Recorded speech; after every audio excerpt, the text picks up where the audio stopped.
Hi, everybody, and welcome to session unlucky 13 of Heart of the Empire. And I got to say, I cannot believe it has been 13 sessions. And I look back on it and I think about it. It's pretty amazing. This is actually one of the longest campaigns I have ever ran. Like, seriously, actually. And this is actually the second campaign as a DM I've ever run. And putting that in perspective, holy crap. It's been great, and it's been wonderful. It's been wonderful to have such fantastic players. Unfortunately, we are one player short tonight, but regardless of that, we will persevere, or there will be a TPK, and I'll only have Devin left to play in the game. That's going to be really awkward. But I'm getting ahead of myself. Most importantly, let's start by introducing the players. We'll start on my left. Gabe, if you can introduce yourself, your character, and plug all of your appropriate things. And happy game 13 to you too. This is Gabe B. I'll be playing Mercer. So we'll see what kind of trouble we can get ourselves out of. Some kind of rescue mission of sorts. So let's see what kind of trouble we can get ourselves into and out of.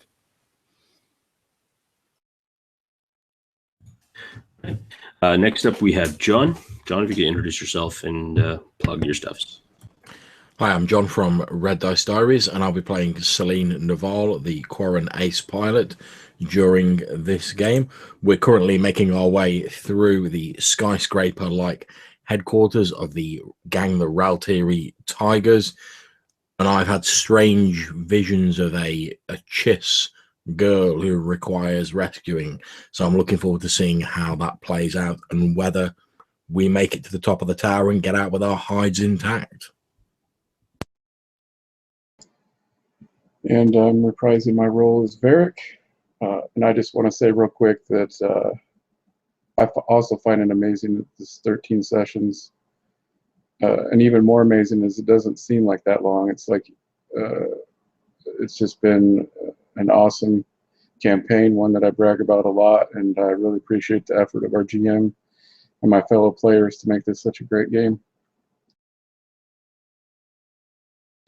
Well, thank you very much, guys. So a recap of events.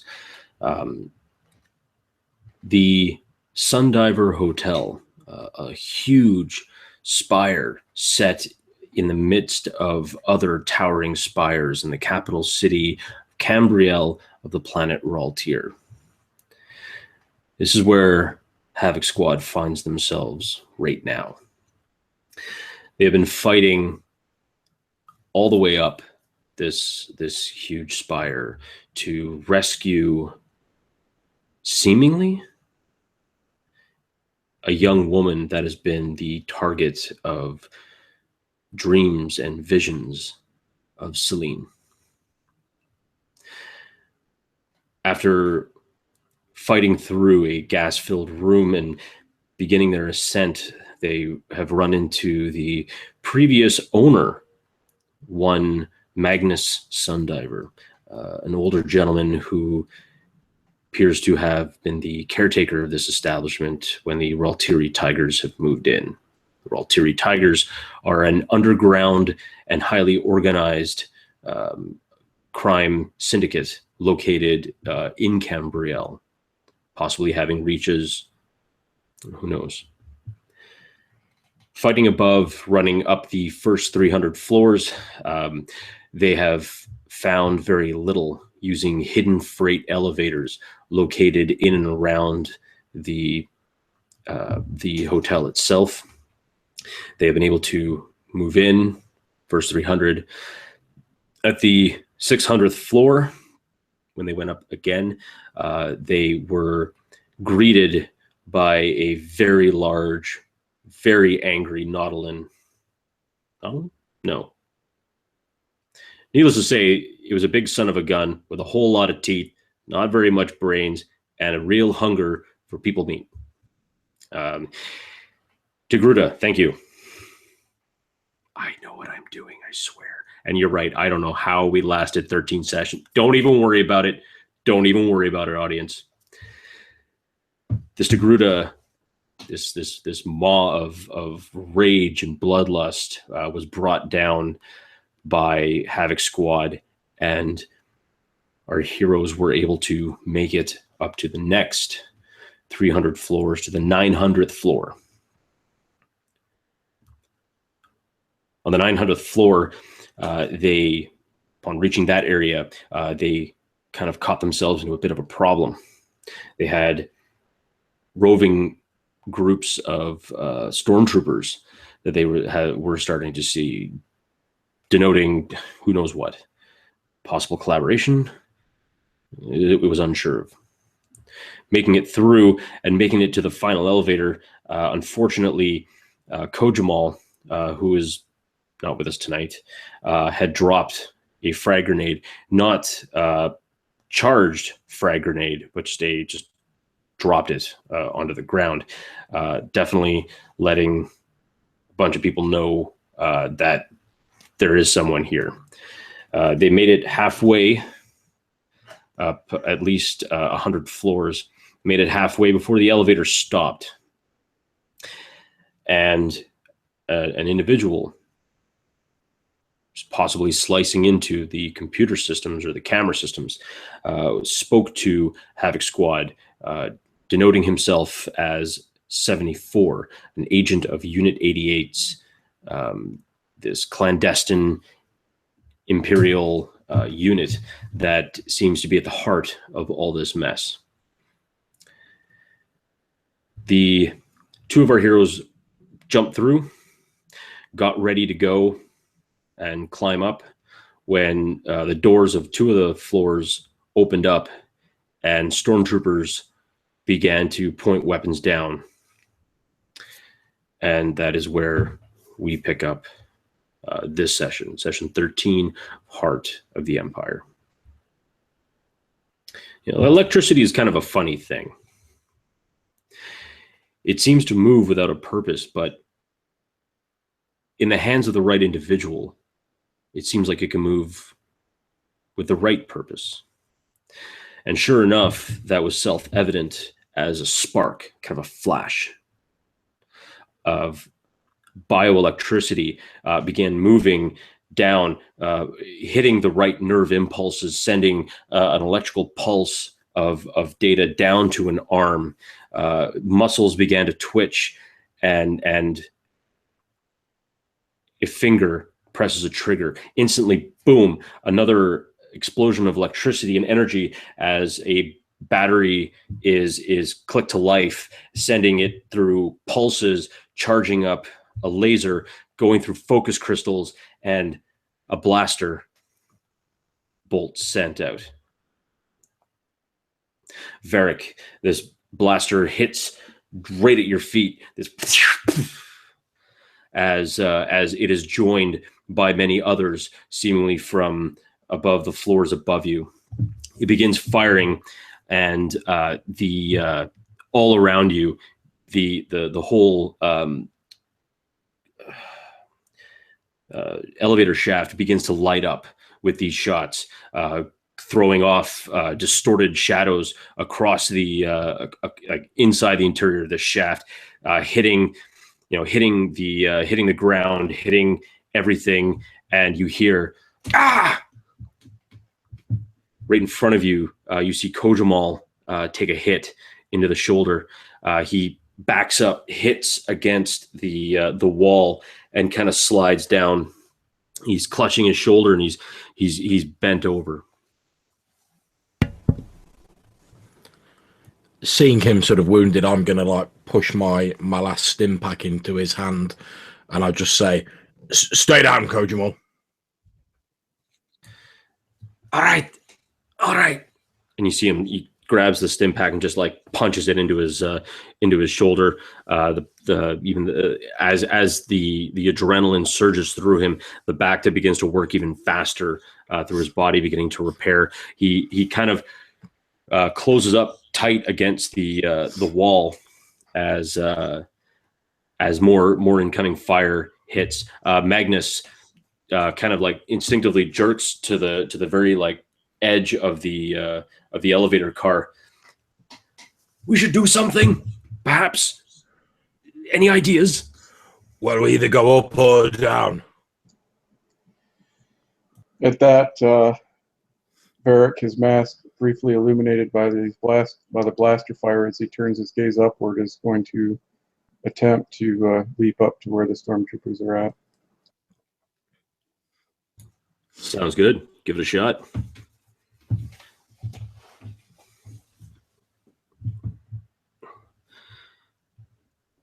I believe. Well, I mean, they're so the nearest stormtroopers again are about a floor and a bit above, or basically like 2 floors above technically, because you guys are like halfway. So I mean, you're leaping about 10 feet, 10, 15 feet up. So I mean, that's if you want to use your power, you're still looking at about a difficulty of let's say 2. Okay, so 1, 3. You said difficulty of 2? Yes, sir. Okay. And then let's use those. We'll take a strain. Boost.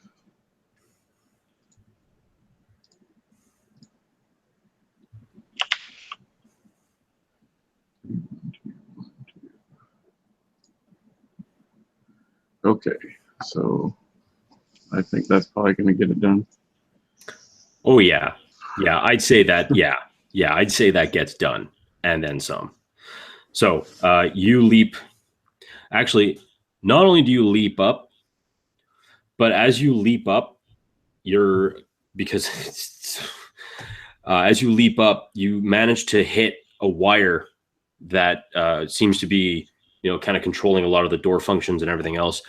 You hit one wire, and the door above where the stormtroopers were even higher, like 20, 25 feet, starts to close. So you get this one stormtrooper that's kind of trapped in there. He can't seem to fire anymore. And other stormtroopers are trying to hold the door or try to open the door, but it's like wedged in tight into this one stormtrooper, and you just hear like, oh! So you leap up, and as you leap up, like you got two stormtroopers basically right in front of you. Okay, so yeah, basically as I turn my gaze up, with only the slightest movement and the rustling of his robe, Varric easily leaps up that to that distance, landing in between these 2 stormtroopers with no hesitation. He'll bring his blades to bear. So. Okay, so what we'll do is we're going to jump into initiative order right now. Now, if Mercer, if you and Celine want to join in, you can. But for the most part, the first round, at least, will be between the stormtroopers and Varric. So, Varric, if you could please roll your initiative, and our dudes will roll theirs.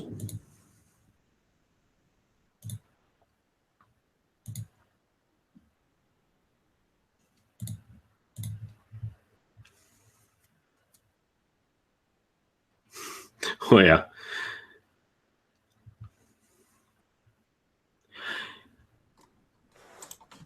Yeah, I would say that you're going first there, champ. And a bit. Excellent. Okay. a triumph, and 3 successes. Yeah. So I'm going to. What would be the difficulty? So you're engaged, right? So yeah, I'd say the difficulty would be. It should be 1 for engaged. If I remember researching correctly. So. Yeah, and I'll increase the difficulty in order to, if I get enough, I can activate hitting with a second weapon. And should know this.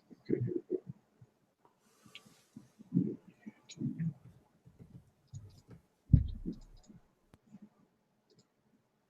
Okay. I think that's it.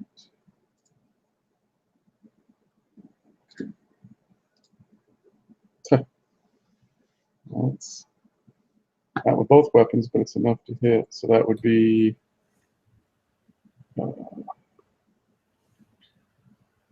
7. With Pierce So you, 3. oh yeah. One of them is toast. So however you take him out is totally on you. So yeah, as he leaps up, he does a spin, and in the same motion as he lands, he draws the blade across the front of the one stormtrooper, slicing into flesh as he falls away, ending his movement facing the other stormtrooper as he has his blades held ready. Awesome. So the stormtrooper, seeing his buddy just get iced, he just reaches up and snaps fire. Are there any penalties to hit you? Is there anything extra? I don't have any range defense. Okay, just checking.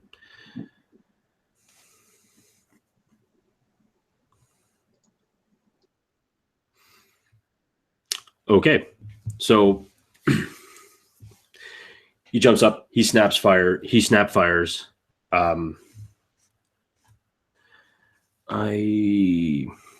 am really, really sorry. Do one of you gentlemen have the crit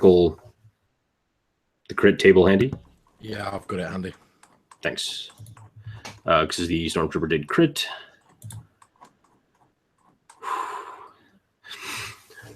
Alrighty. Okay, 90 is a severity 2 critical injury. It's compromised. All the difficulty of all of the person's skill checks are increased by 1 purple dice until the end of the encounter. Okay, thank you. So he hits you. He hits you and square in the thigh. So I mean, you're staggered back really hard. It just leaves kind of a smoking hole in your robes, and you're definitely not favoring that left leg very much. Now we will jump back to initiative, or the top of the initiative order. How much was the damage? Oh, sorry. 8 damage. Okay, so 3 minus my save. Okay, sorry. Not worries. So we're going to go back up to the initiative. Now it's going to be the entire initiative order. You are at the top of the initiative order, Varric. Then it will be Mercer, then Celine, then the stormtrooper that you're probably about to eviscerate. But hey, you know what? Maybe he's got a chance, right? Doesn't have a chance. So yeah, as he takes the shot to the leg, Varric cries out as he stumbles back, his back hitting the wall, and his gaze turns down to his leg, and then back to the stormtrooper as he leaps forward, attempting to bury his blade in the man's chest. So that would be 2 purple. And basically, since he's favoring his leg, I'll have it that instinctively his hand goes down to the wound, so he'll only bring 1 sword to bear this time. Okay, and that's, is it 2, 2. 1 next. So that's another string.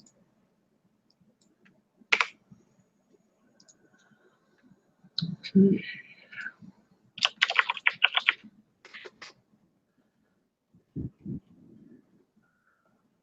Ah, a wash.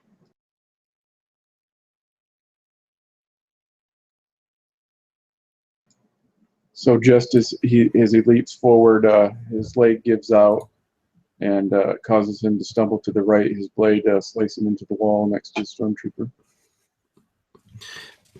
And the stormtrooper just stumbles back, and we are now onto you, Mercer. You're in the car right now. Magnus is up against the wall. Kojamal had managed to kind of like pull himself down he got the stim pack in him, so he's also against the wall. So it's you four in there. What are you gonna do? And that's our cue. I'll look at Kojima. Stay here. Watch over our caretaker. And watch our backs if anything happens. And basically, incidentally, just kind of like move the sling of my weapon out, coming out, and then basically just shooting anything that has that white laminate armor. Just here and there, it doesn't even matter, because I know the fight's somewhere a little bit else, but anybody who might be targeting that fight is definitely where I'm going to be at. Sounds good. And you do see that one stormtrooper that is still kind of stuck. And the doors are starting to open. He's starting to try and like pull himself through. As he's struggling, he presents himself a pretty decent target. Yeah. If you want to shoot at him, it'll be a difficulty of 3, and only because you don't see half of him. Like basically, it's just basically his kind of like part of his torso, and he's starting to move back. So if you wanna take a shot at him, go for it. Alrighty.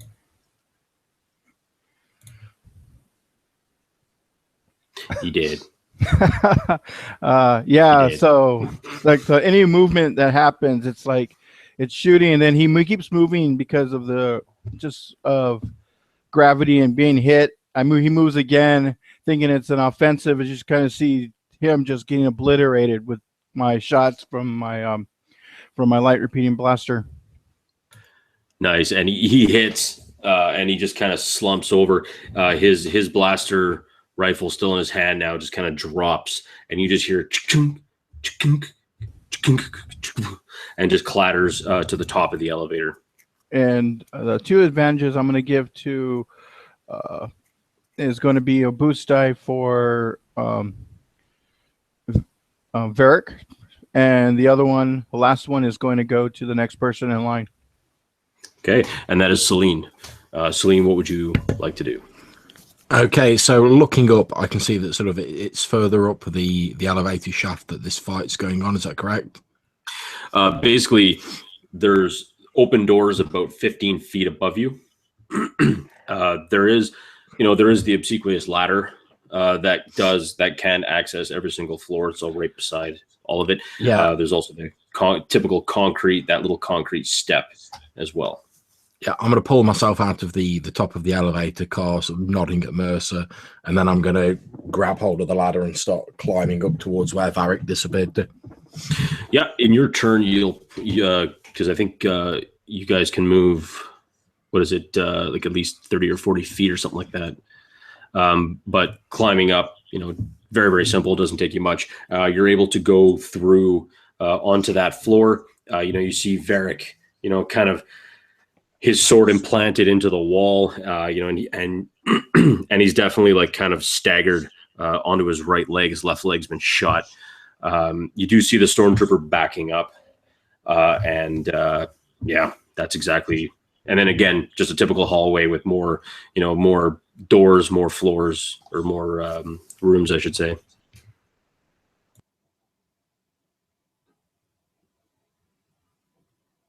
Okay, I presume that'll pretty much take my entire move to get up there, will it all? Yeah, it'll take your entire move to get up there. But I think you should be able to still shoot. Okay, in which case, sort of, as I clamber up onto the floor, sort of pulling myself to my feet, as soon as my feet touch the floor, sort of getting off the ladder, quickly taking in Varric and his sort of slight injury that's causing him to lean towards one side, perhaps, seeing this quite obvious white armored stormtrooper backing up, I just pull out the heavy blaster that I confiscated earlier, so aim it squarely at him and holding it with both hands, squeeze the trigger. All right, that'll be a difficulty of 2. Make this man go away.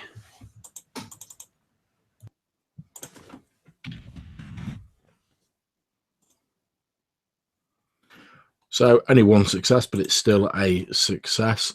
So that would be hitting him for That'll be hitting him for 7 damage, minus whatever his armor is. So he gets hit, kind of like just in the side, and he kind of staggers. He kind of staggers back a bit, and then basically takes he just raises it up and goes to shoot at you.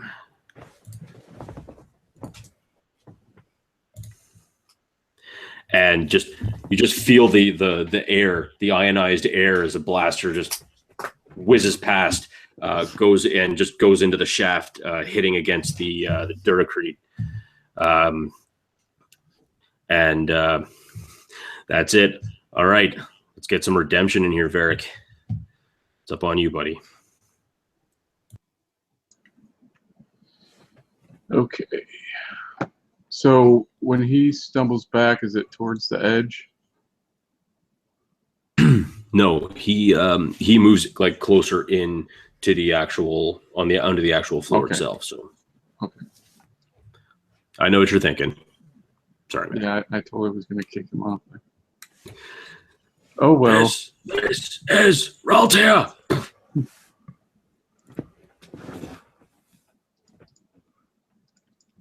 So, given this brief respite with the blast of fire from his comrade, he's going to collect himself as he yanks the sword back from the wall and attempts once again to implant it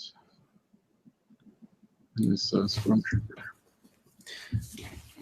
Make it happen. Difficulty of 2. That's more like it. So all right. Well, he did.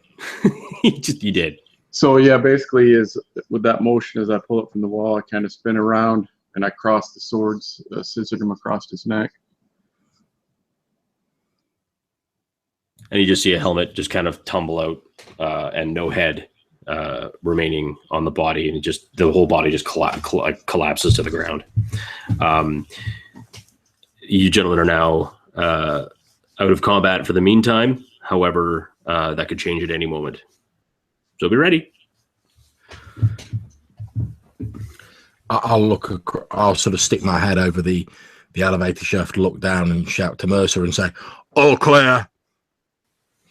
And I'll basically nod and rotating on my right foot because of where my gun is. Look back at basically the elevator chute and call them, just come. And I'm sure with the comm that Kojamal heard as well, that he can basically maneuver out, and I'm going to watch their back for anybody that might be on that end as they're coming out. Sounds good. And Kojamal, he calls up, I am hurt real bad. And Magnus also, oh dear. Unfortunately, this was the last elevator. Either we take the main elevator or we're going to have to take the stairs, and I'm not a young man anymore, so make a decision. And you can hear Kojamal kind of grunt as Magnus kind of tries to lift him up to try and pull him out to get him onto the floor. You're muted, Mercer. That's one. Yeah, I can't even maneuver my mouse. What was I saying? Seeing that you're hurt and that's basically it was a kind of a hidden elevator. That might be your best refuge. Hold that spot and guard our Mr. Sundiver here. And basically then I'll kind of do in the comms because it's a little quieter. Watch him. Okay, I will. Just kill them all. In the name of your I'm saying it like bad because I've heard him say it a lot of times, and you're I'm shocked. That's actually how you say it.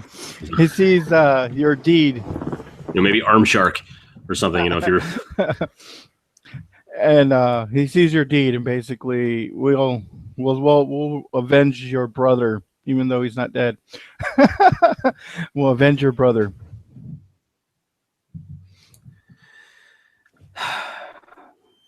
Okay, fine, but don't ever call him that again, or I'll shoot you. Don't call him your brother?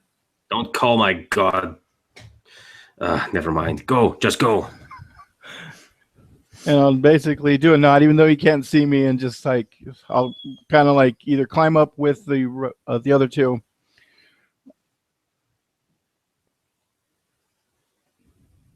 All right. So as you climb out, you head onto the floor. What are Celine and Varric doing right now? So it seems to be kind of quiet, like almost too quiet on the floor. You don't see anyone stirring. You don't see anyone moving. You don't even see a mouse droid kicking around. Like it's just totally like this whole floor is devoid of life.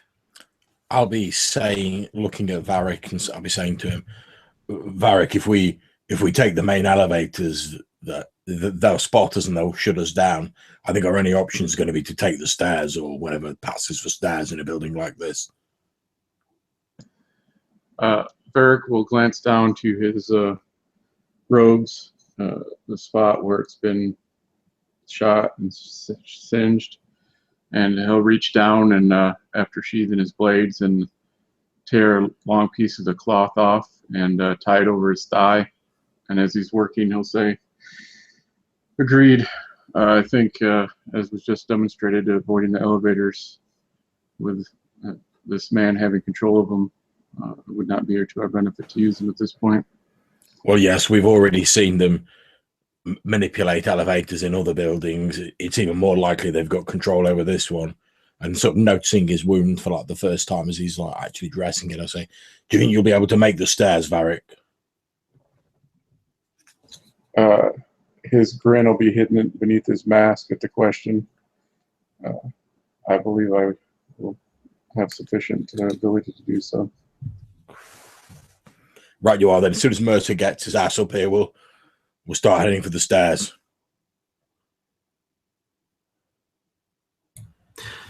All right, so you guys are all together.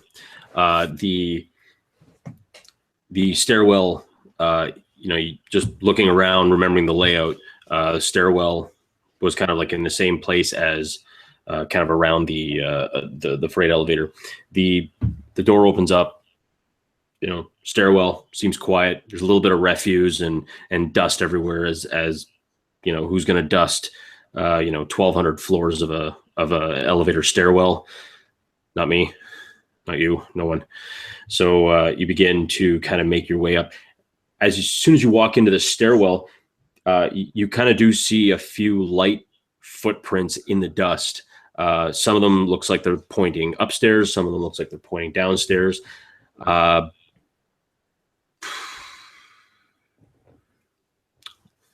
And that's pretty much all you see. So I think we're heading up. Yeah, we know our destination, this mysterious girl. Varric obviously does not fully understand, but he trusts enough in Celine and what bit he shared that there's some importance. So he'll immediately begin moving upward. He will attempt to do so as stealthily as possible, moving along, the side of the wall and looking, making his best attempt to make sure he doesn't just walk into some blaster fire. And instinctively, Mercer, once he gets inside the stairs, he'll start doing the stair checking, basically walking backwards, aiming up, any movement above him, kind of covering their butts as they're walking up.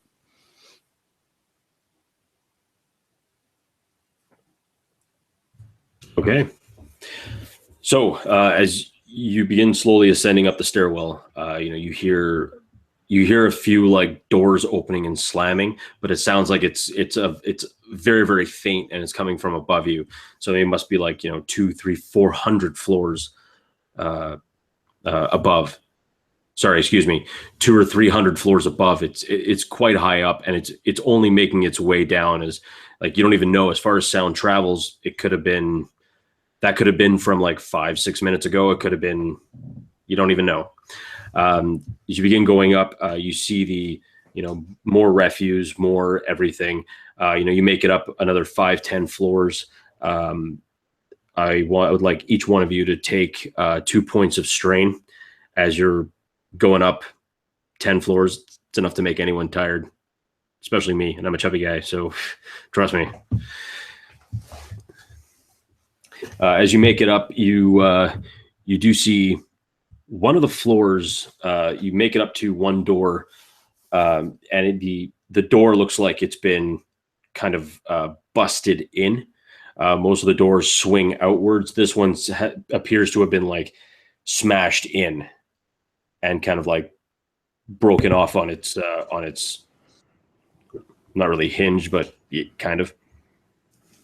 Okay, as we sort of go past it, I'm going to put my hand on the sort of like smashed door, and I'm going to attempt to use my foresee force ability to see if I can get any sort of sense of what caused it to be smashed in. Sounds good. All right. Oh, what a surprise. I'm going to have to tap the dark side to do this. Oh, who'd have thought it? Do you want to do it? Yeah, of course I do.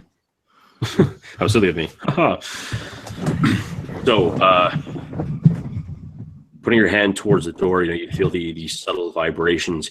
You let your frustration about losing out on your elevator, the quick and easy route up, and you kind of, as you draw upon your own anger and frustration about it, you begin to feel the anger and frustration from this door, and you begin to see Raltiran tigers, kicking the door, like just booting it in, and you begin to see a young girl holding the door shut, holding against all hope that they will not break in, they will not open the door, and finally, like slamming the door, she stumbles a bit.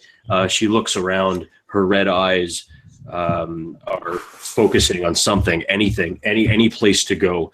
It seems that this whole floor is under construction, or was under construction. Scaffolding and like clear tarps, kind of like covering up spaces. You see the tarps kind of moving, like undulating in a breeze, a very strong breeze that is kind of just like rattling it. And you see her moving, running past the tarps are kind of, swaying, moving, like shooting past her and wavering as she's running through. You hear the boot steps behind getting closer. You can hear her heartbeat that is pounding in her head, and you can even feel your own blood rushing through your head, that pounding rhythmically with her heart. You're chasing behind her. You're running after her. You're trying to catch her. You have to catch her, because if you don't, your boss is going to kill you. He's going to shoot you. He's going to kill your family in front of you. He's not to be trifled with. He's not to be messed with. You have to capture her. She starts to slow down. She starts to jog. She walks. And she stops. You stop within 5 feet of her, and she turns around. What are you doing? Don't run after me. You're too powerful for me. You're the most powerful member of your group. You can see the future. You can see everything. Leave them. You're better than them. You're better than this. And then bam, you come right back to it. And you just kind of focus on this door. Your hand, you actually see now that as the hand that you've put against it, you've actually almost pushed an indentation of your hand into the door as you were holding it so long, so hard. and your vision comes to an end. Okay, so to the rest of you guys, you see Celine sort of put his hand on the door, and then he sort of shuts his eyes, his brow furrowing slightly. You see his tentacles ripple in a sort of hissing sound, almost like a very pissed off cat, sort of like emanates from his mouth. And then as he's sort of concentrating, you see his sort of fingers like sinking almost slightly into the metal of the door as he's sort of like pressing hard on it. Then after what only seems like a few moments to you guys, he snaps back out of it, sort of shakes his head a bit, looks over you and says, I think she's on this floor. Then if the door looks in a state to be kicked open, that will be what I'll be doing. Or if it's already smashed open, I'll just be like booting the remnants of it out of the way and going. Yeah, I mean, you could like gently sneeze on it, and it would probably just, like it looks like it's a dirty look away from just falling off its hinges anyway. Like it was definitely. I think given the sort of angry expression on Celine's face and how obviously like pissed off he is, he literally just like boots it, like it's hanging on by like one hinge, and he just like boots it off the hinge. It probably clatters with like a really loud noise to the deck, and then he shouts, "She's on this floor," and starts like storming down the corridor. Okay. As it boots in, like, it kind of like if the camera is just like sitting in the hallway staring down, all of a sudden the door just slams up against the what used to be nice wallpaper and everything else, and just slams and almost indents into the actual wall itself, as you see a very angry, very purposeful Celine marching through. Looking in, Celine, you see what you saw in your vision, this undulating like tarps movement. You do feel a very strong wind now, as it could have been maybe some windows were either shot out or broken. Maybe this whole floor was under construction for some reason. You're not entirely certain, but you do see, like different areas, some broken, what used to be scaffolding kind of set up. It was now broken and pushed to one side.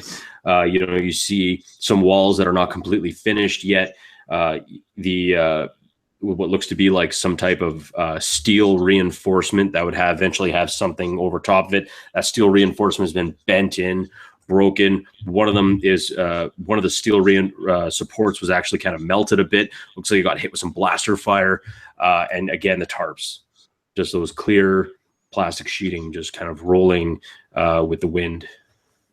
Yeah, I'm just going to be storming down the corridor, taking the path that I saw the girl and her pursuers take in my vision. So looking left to right as I do so, probably like knocking the old tarp up as I move, just like looking left to right, trying to like find where she is. Okay. And Mercer and Varric, what are you two doing? Yeah, and when you said, for him and his point of view, very structured, like how he's doing it, Mercer will just look right at Varric like, what's this? Like, kind of like you can see this erratic behavior coming from Celine that he's never seen before, and he's like, you got to watch his back. I'm not sure what this stuff does to you. And I'll basically kind of like get ready and run with them, because it's just Celine's never taken point. He's never, like you said, in his eyes, he has a purpose, but to me, it's like he's being very erratic of what he's doing. He's not thinking from my point of view. Okay. Yeah, as he matches gazes with Mercer, Varric, whatever expression he may have, is hidden by his featureless mask. As Mercer moves by him, going after Celine, Varric will glance around the room, then down to the door, and then he'll turn on his heel, causing his robe to rustle softly as he twirls his blade in his hands, moving with purpose after the others. So, Celine, you see this hallway and just this flash of this young Chiss girl running, looking over her shoulder, looking a mixture of first terrified and then smug.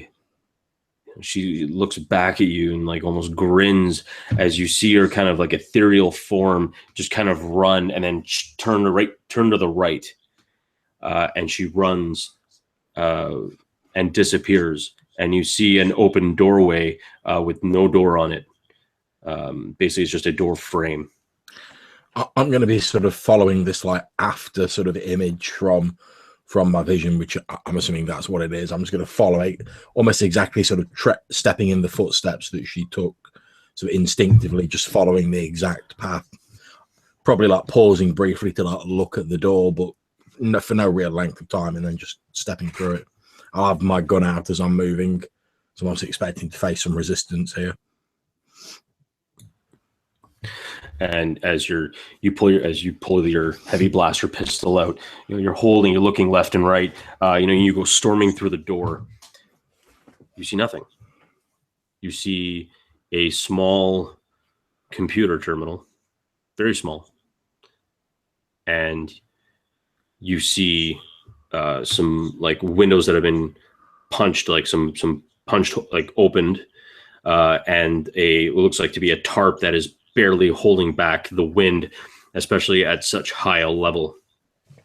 And another broken piece that just the wind is just barreling on through. It feels like roaring in your ears, but it's not necessarily just that. It's the roaring of the blood and the adrenaline. This kind of like, it's not even a rage. It's hard to describe, but you know it in your head. You know it in your heart. You feel it. It's like you're coming to fruition of something that has been going in your head, an itching and gnawing at the back of your skull, and you feel like it's close. It's tangible. You can just touch it.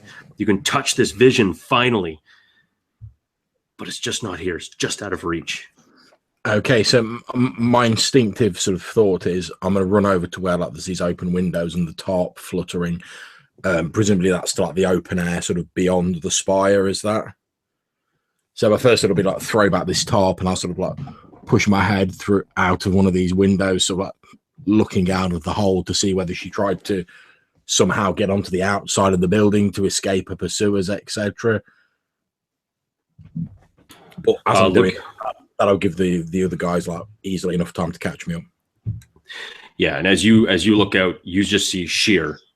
Like if you've ever seen the Burj Khalifa, or at least pictures of the exterior of the Burj Khalifa, unless you're Tom Cruise, you're not really going to be like adhering to the side of that building anytime damn soon. It is just sheer drop. You can feel the wind is fierce. Luckily the hole is large enough you can fit your whole head through and kind of look around. If not, like the broken glass would probably just slice your tentacles, slice your face pretty good. But looking around, you don't see anything. Okay, so I imagine by the time the other guys sort of come in, I'll just be like pulling my head back in and sort of looking around, and you hear me sort of under my breath, almost as though I'm like talking to myself, not really paying attention to you guys. I'm like, I don't understand it. I saw her come in here. Saw who come in here? Your Chiss friend? The girl. Yes. There was nobody in front of you. I'll look across at Varric and give him a sort of, you know what I'm talking about, Varric. Give him that sort of look where I'm like, secret force handshake. Yeah, I'm trying to think of a way to explain it. And I'm looking across at Varric and I'm like, Oh, your sights. What's going on? There's no one here. You said that she was on this floor. Well, that's what I saw. I don't understand it, but all that's in here is this. I say, and I gesture at the sort of computer terminal. I've checked the outside. There's no way she could have scaled the outside of this building. Even someone with Varric's impressive talent wouldn't be able to climb up a sheer surface like that. But if it's the oh God, I don't even know how to do this. Can I put 2 and 2 together if there's fish and this Chiss. Oh, between flying fish and the No, Chiss not girl? flying fish. Fish, Syrian. Oh, Fitch. Sorry, my bad. I apologize for that. I spelled it wrong too. Oh, well, there you go. So Fitch, a Major Syrian, the individual who's in charge. Okay, that's not who I'm thinking of. I wrote the wrong person. Is the hacker? I thought the slicer problem. That would be Dark Sun. So the slicer is known as. There it is over Dark there. See, and I'm thinking that I wrote that because of the dark sun. It's the black sun. That's my problem. Okay. Okay. So, but I can't put two and two together, basically, right? Why couldn't you? I don't know. I'm just because. I mean, why not? You have, like, you can, you're a person. You can just come like that, and the information that was given from Kojimo's brother too. I'm like, why would she be here? Wouldn't she be where their boss is, where she's being held captive?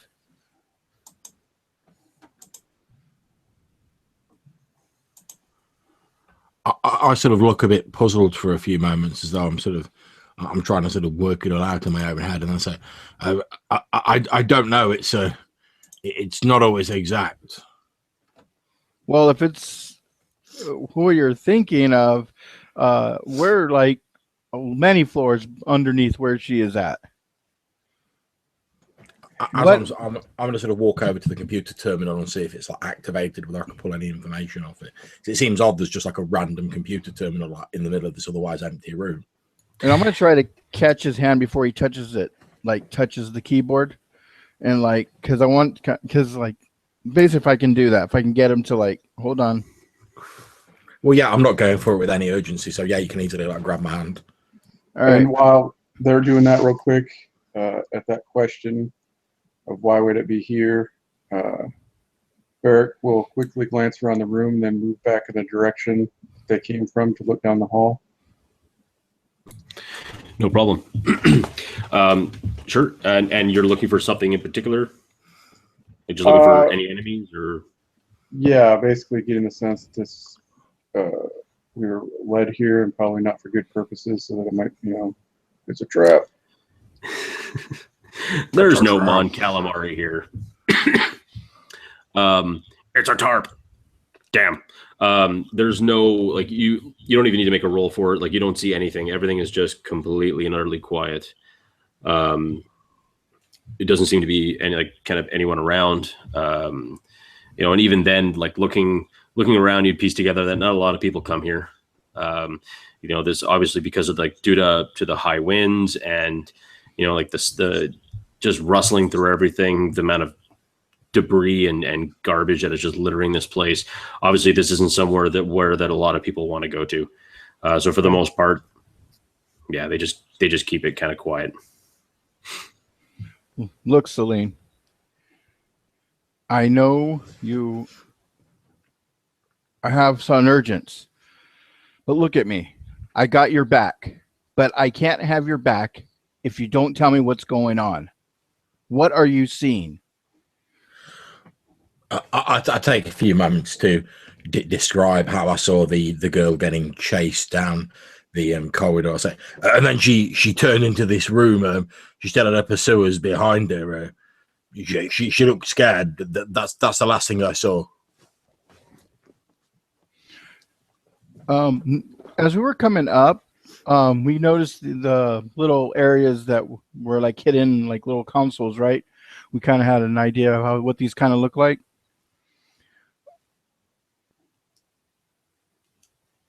The consoles. You know how the little secret things that he was doing to do his handprint? Yes. Okay. Yeah.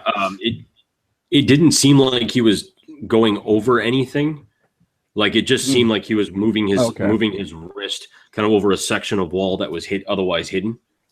Or it was like something really like unobtrusive, like looked like a kind of a switch or just like a nicely decorated area, like wainscoting or something. Things like that. All right. Then, yeah, we are way low, way lower than where she's even being held. And do you explain everything, like even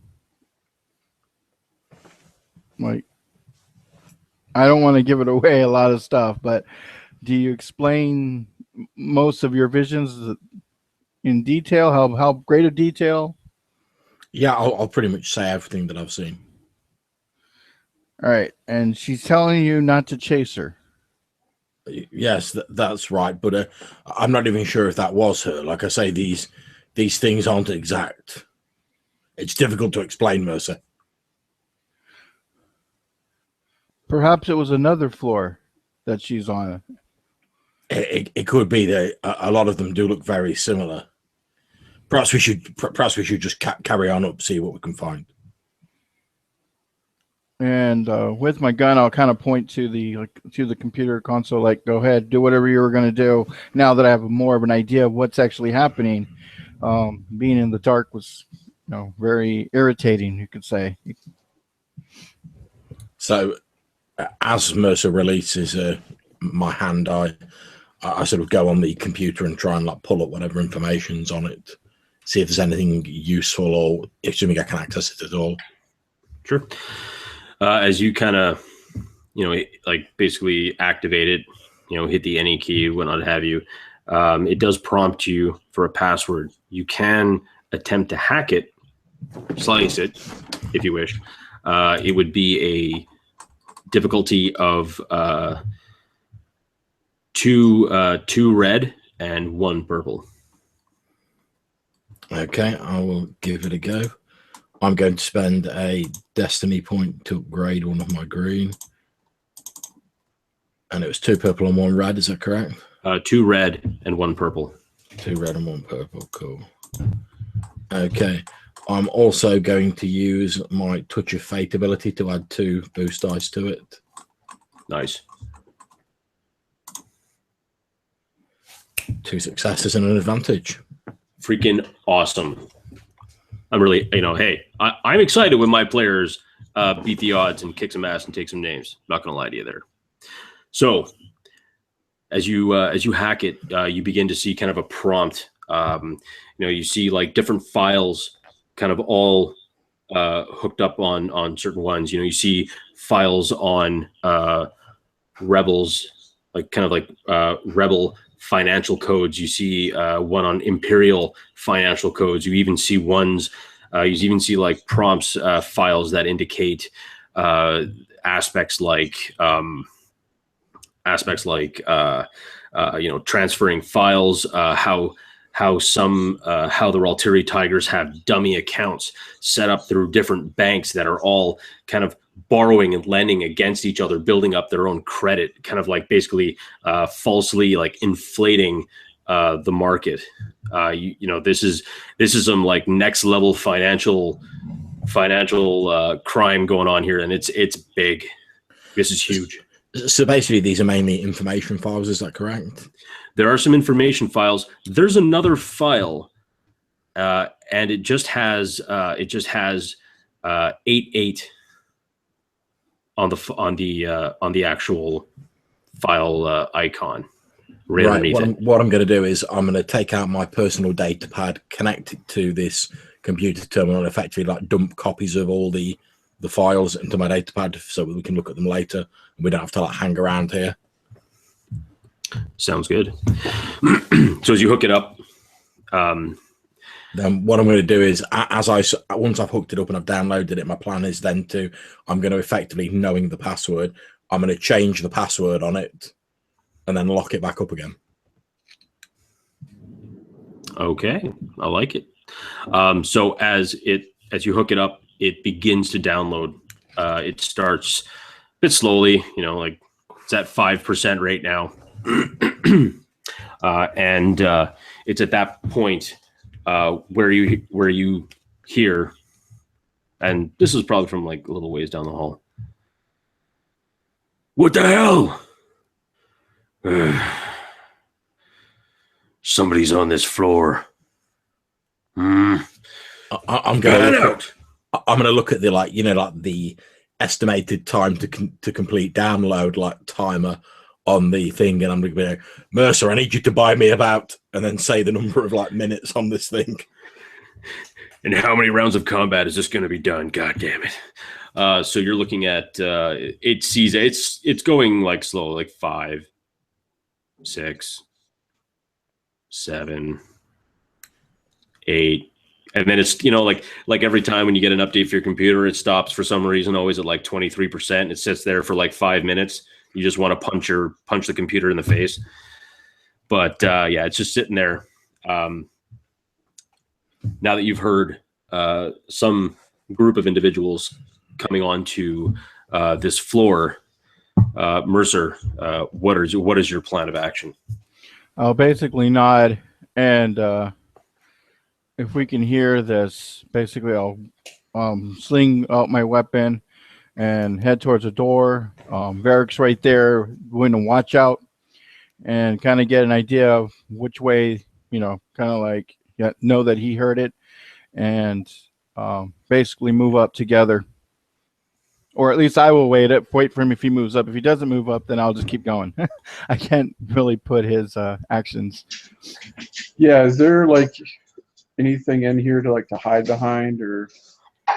I mean, you see various construction equipment, some like furniture that's been like covered over in tarps just to keep it obviously while either repairs or other things are done. There's a lot of the conveniently placed crates kind of kicking around. So I mean, there's lots of different like items kind of scattered. Whether or not there's there's a fair few things to hide behind, but it's nothing. Well, basically that would be his approach. He'll kind of crouch low, trying to move from cover to cover using objects, to provide any kind of advantage to staying unseen that he can. Smart thinking. Okay, then if you could do me a favor and make me a stealth check, it'll be a difficulty of 2. Stealth check. I'll have to see if I can muster up some dice here. Muster up some dice means I don't know if there's that many yellow dice in this beta program. Yeah, how much dice is this good? What is it, like 16 yellow? Yeah, I wish. Bless you. One day. Yeah, that was my better math. We can eat cheese wrap. Okay, so you said 2 difficulty? That is correct. And I still have that extra purple, right? Or was that including the extra purple? Does the critical energy go away after the encounter, or? No, it goes after the encounter. Yeah, the encounter. Okay. The encounter's done. So yeah, you're okay now. So yeah, I'm still kind of gingerly using it, but it's not really causing any problems. So there we go. 1, 2. Take the string for 1 more of those. Okay.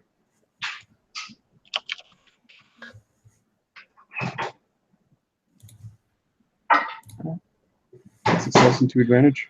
Yeah. So not only do you stealth, but and not only do they not see you, you are one with a shadow, but you do something else to affect this kind of situation. What is that? For advantage, basically. Well, what I would like to do, if I can, basically use it as a bonus to get a drop on them. Maybe even if I'm like stealthy enough, I don't know how large of a group it is, how far back they are, if I can get behind them without them knowing. Well, some of the rooms are actually like open. Like basically one room can open into another without the actual door frame because they're not all completely 100% like right. Done. Excuse me. That being said, you can certainly move like silently, kind of in and around the side. Now they did fan out, so I mean you can be expected that there's going to be guys roaming in through the rooms and like kind of like heading into the direction of you guys.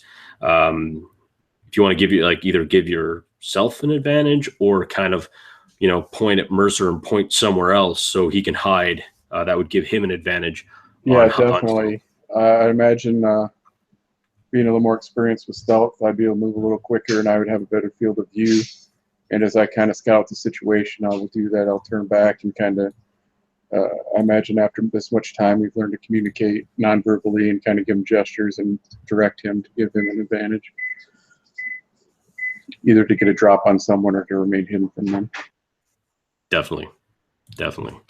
So you guys, so Mercer, if you are planning to stealth, you have an advantage on that, or you're going to gain a boost die for your next stealth roll, if provided you make one. I mean, you might just say, you know what, to hell with it, and just yippee-ki-yay all over these guys with your light repeating blaster. I don't know. I mean, you know, I'm not the boss of you. So yeah, basically, the way I set it up, you can either get in a a boost on your attack or on a stealth, whichever.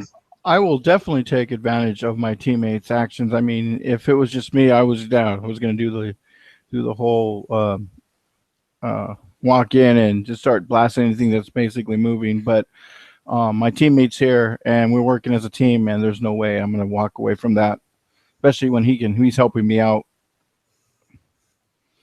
Okay, so then if you wish to hide, then please make me a stealth check. Give yourself a boost die. It'll be difficulty of 2. Wow. Yeah. Okay.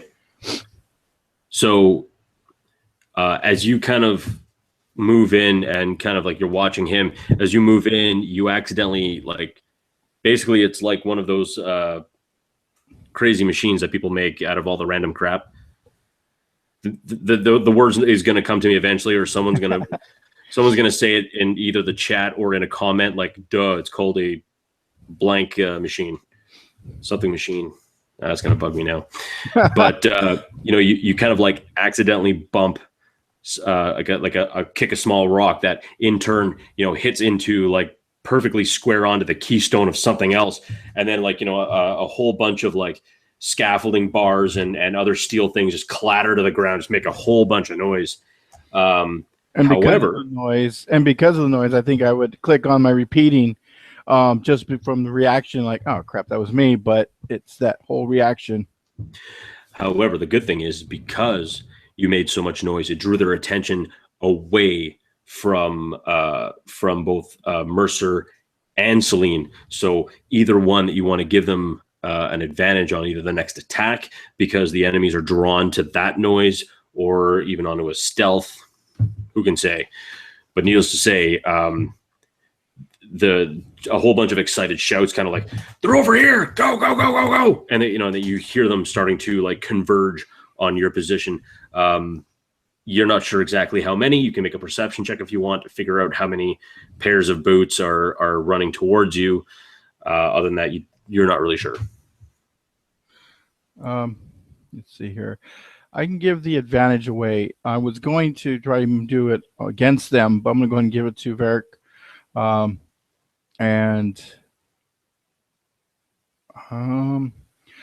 Yeah, I'm basically, it's too late for me to try to hide. So, I mean, you hear the whirling of my repeating blaster. So basically, as soon as I see movement of anything, I'm going to start just lighting up the hallway. All right. Now, as you just kind of like stand up, we're going to jump into initiative order right now. However, there's one other thing.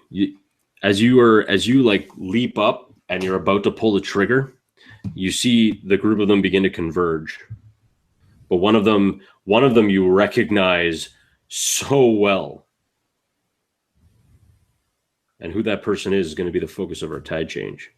Ladies and gentlemen, to those viewing at home, this is brought to you by a role-playing game club called the Tides of Change. By the way, I'm giving you guys lots of time to think about this. So the Tides of Change is a role-playing game club that deals exclusively with Fantasy Flight Games Star Wars. And what happens is at this point, the players will, as a matter of fact, if any of you know me or are watching from the Provokers, this is where the twist of fate came from, is the Tides of Change. Each one of these gentlemen will provide me with a change in the overall plot of the story. We will then put it to a poll on the Tides of Change Facebook page, and the audience will vote. And people with the most votes, that's where the story goes.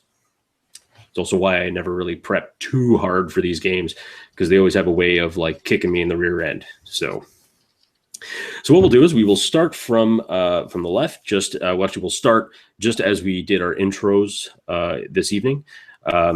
Mercer, if you could begin. Oh, yeah, I was going through my notes from all the allies or enemies that we've had. Well, it could be someone that from your past. Oh,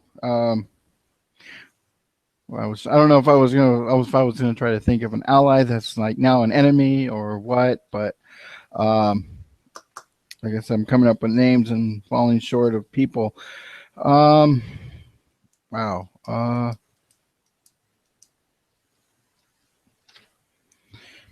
Let's see.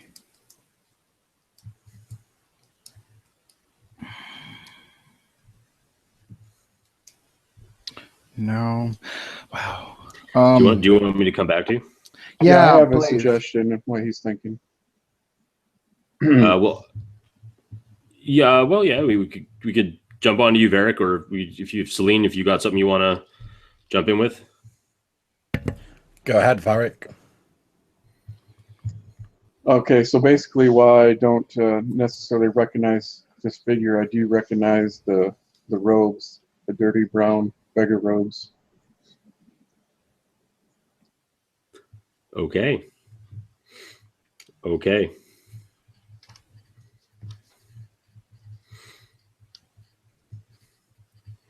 I'm not gonna lie. Really gonna regret that one. But that's cool.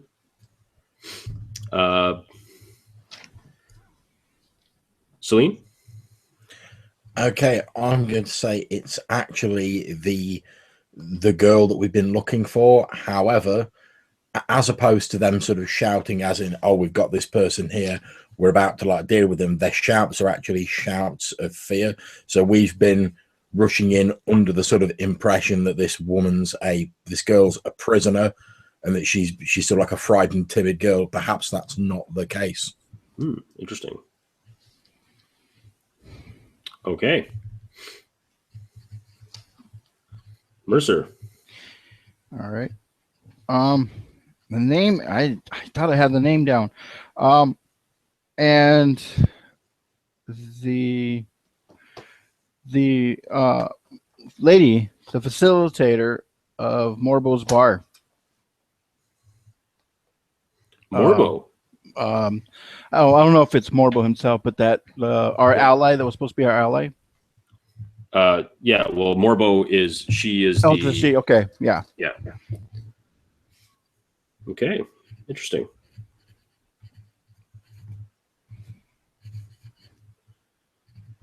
Okay, so what we'll do now, ladies and gentlemen, is we will take a 10 to 15 minute break. We're going to put this up on the poll. We're going to see what happens, and let's hope for the best. And we will see you guys in the next little while. So until then, thank you very much for watching. If you guys want to stick around, smoke them if you got them. Get up, go to the bathroom, stretch your legs, get a pop. I don't know, whatever it is, you do you. I'm not going to tell you what to do. I'm not your GM, and I'm not your boss. So there you go. Anyway, we'll see you guys shortly.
Okay, so we still have a fair bit of time before the voting is over.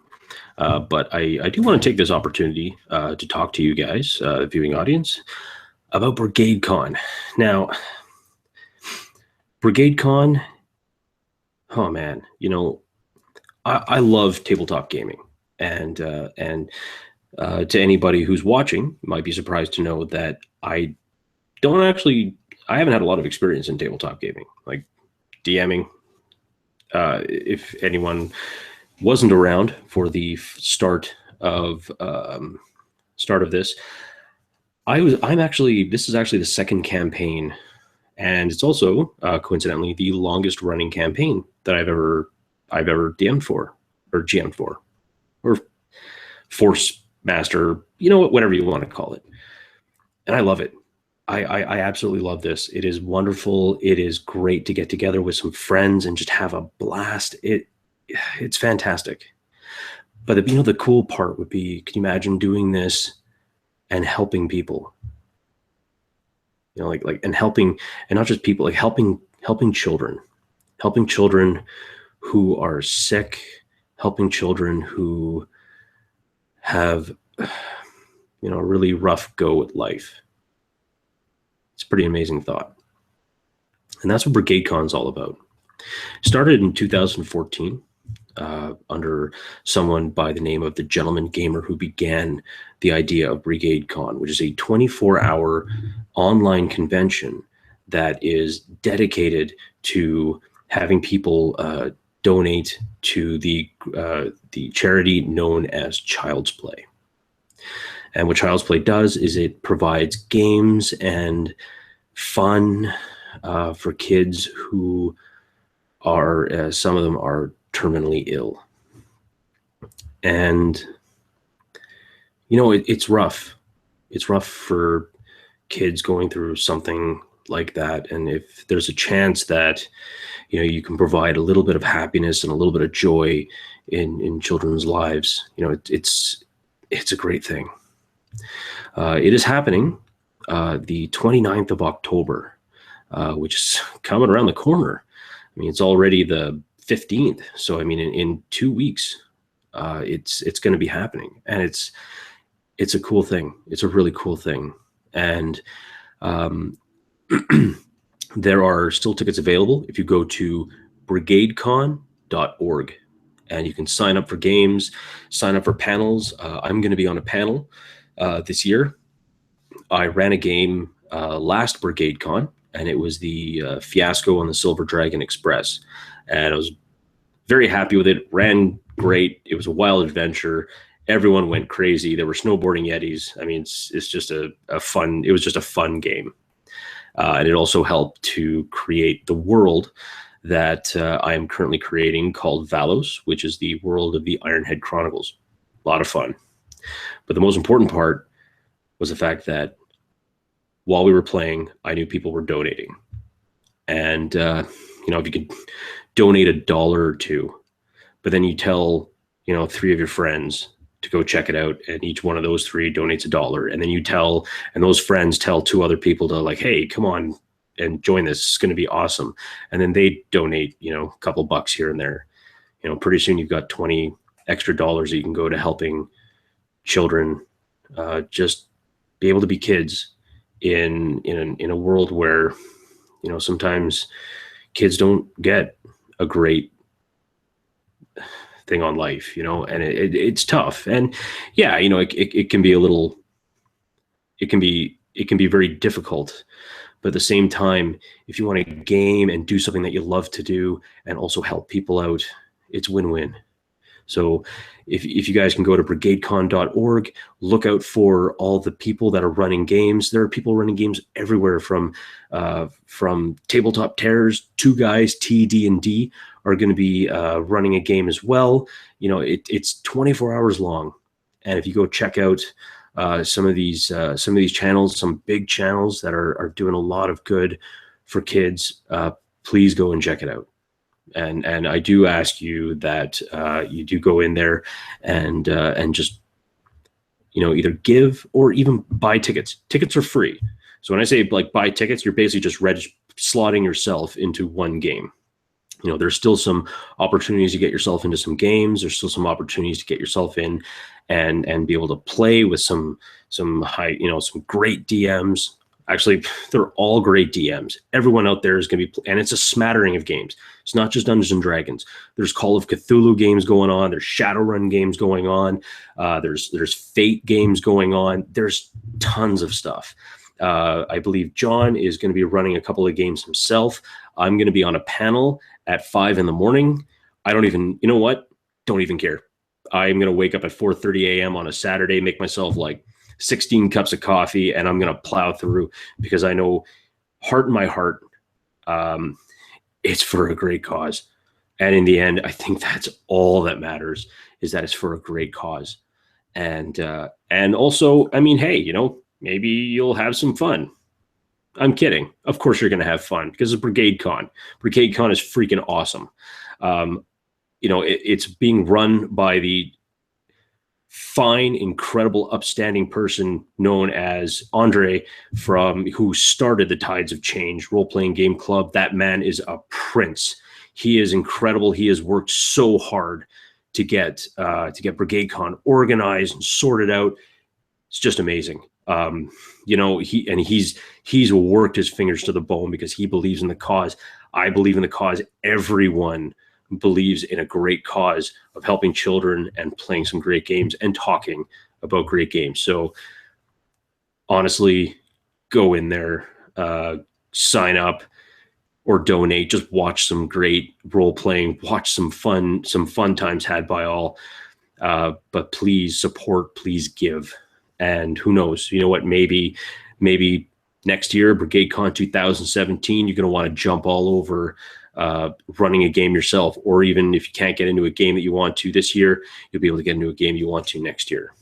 So anyway, that's my rant on Brigade Con. I think it's a beautiful thing, and I think amazing people are doing incredible work. And from my heart, honestly, let's help some kids and let's have some fun, you know, because in the end, I think that's all that matters, right? So anyway, all that over. Let's go to the Tides of Change. Let's see what's going on. Oh man. Oh, you guys are gonna die. I mean, what? Okay. All right then. So, excuse me.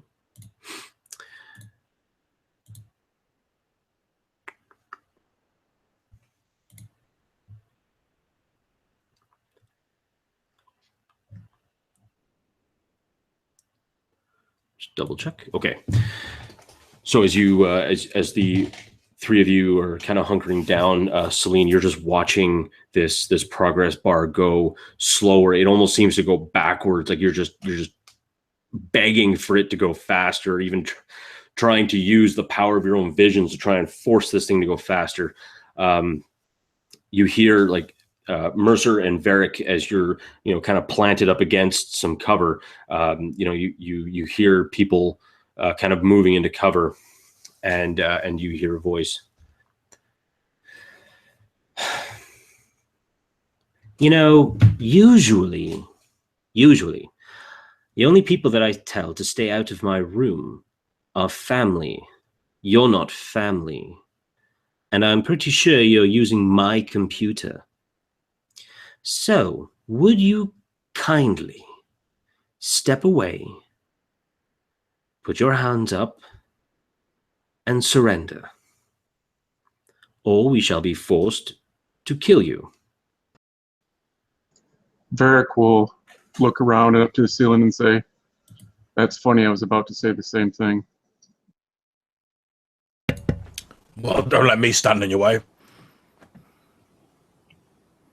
And as soon as Varric says, funny, I was going to say the same thing. Basically nod and pull the handle to the trigger. All right. Got to give Celine all the time he needs. That is totally fair. So what we'll do is we will go to initiative. Again. Seems to happen a lot. I know, right? Oof.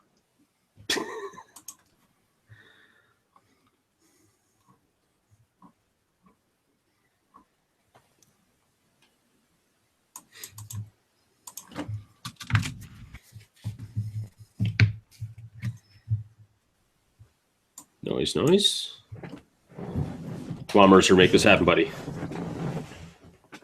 Oh, all right. So I guess between Mercer and Celine, which one do you think would probably go first? I think it'll probably be Mercer, because obviously I'm pretty much sort of keeping an eye on the computer, aren't I, mainly? Sounds good. Okay, so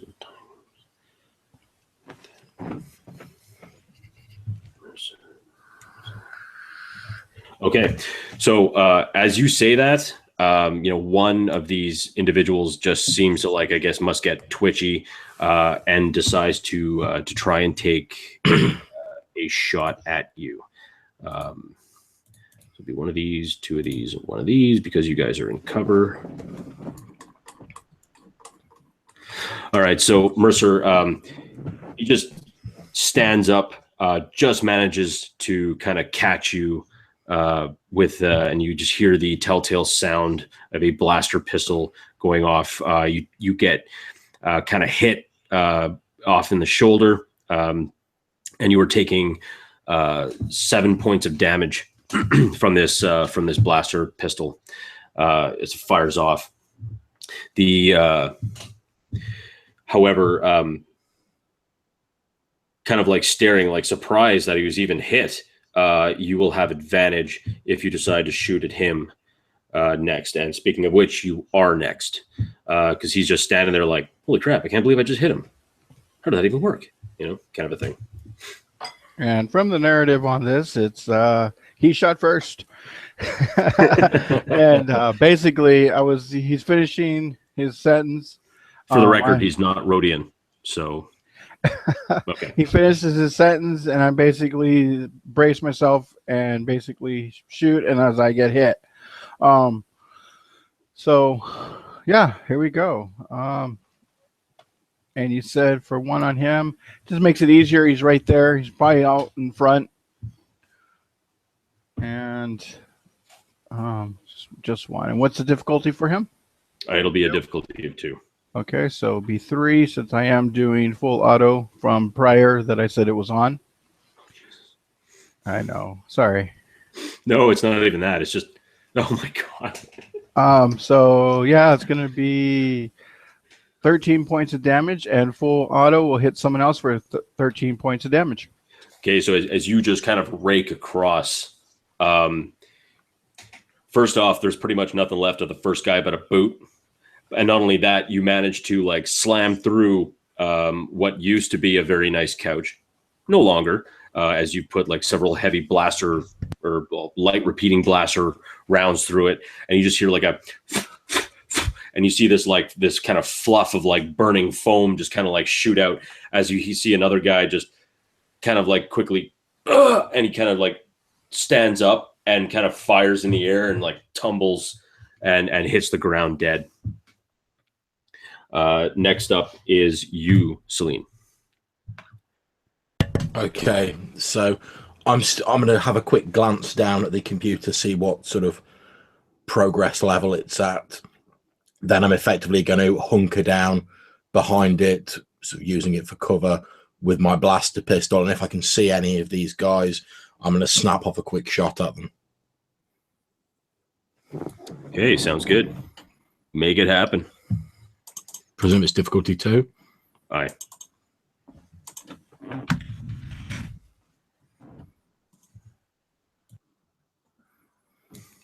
Okay, so that will be 8 damage to one of them.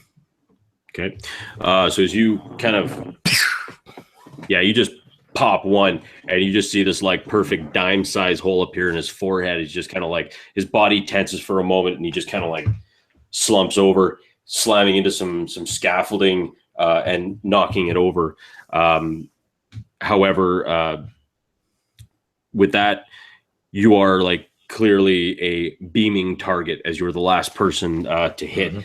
The next person up, Varric, you are now going to emerge from the shadows and slice and dice and Julian fry your way to victory.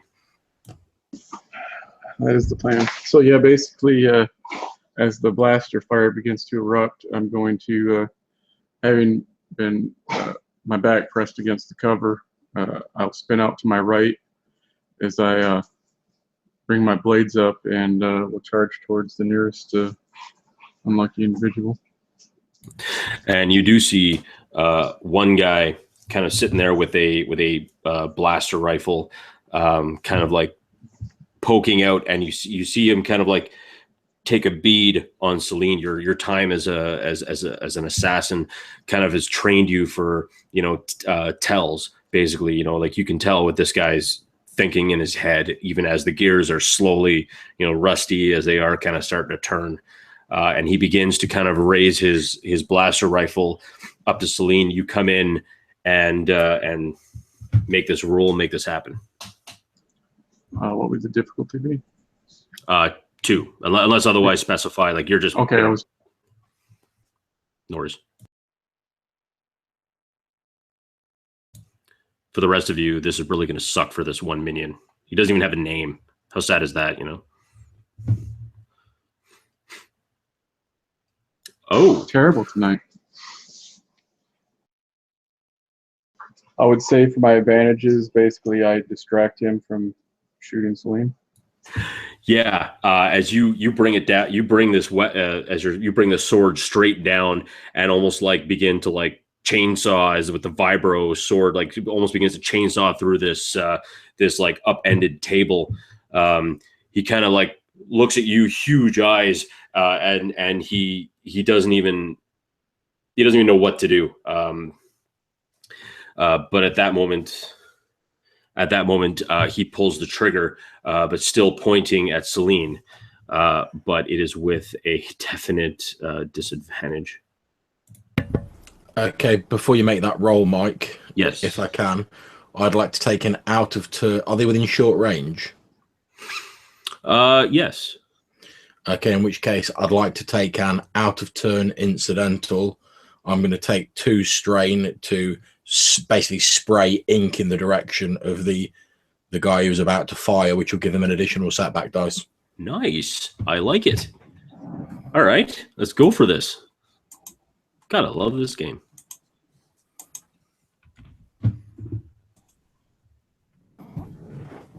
Come on, make it happen, make it happen, make it happen. Now, you don't need to roll for that, do you? Like, is it just automatically? No, it's just I take 2 strain and boom, it gives him a setback dice. Roger that. Okay. And then plus 2 of these. Okay, don't think he's going to hit. Let's see. Oh, wow. So even though he gets hit in the eye, the vibro sword's coming down, gets hit in the eye, he still like pulls the trigger, just manages to wing you in the arm. You take 9 damage, of course, minus soak. But he's effectively blinded. He can't even see. He's actually, as he does that, he kind of like stumbles backward out of cover. So anyone willing to shoot him will definitely get a boost die on that one. And with that, Mercer, your Rambo-esque bloodlust being sated after killing 2 dudes, you now have a perfect setup. Alrighty, so I'll go ahead and use that. So there's basically a couple more guys. We do have 1 in melee.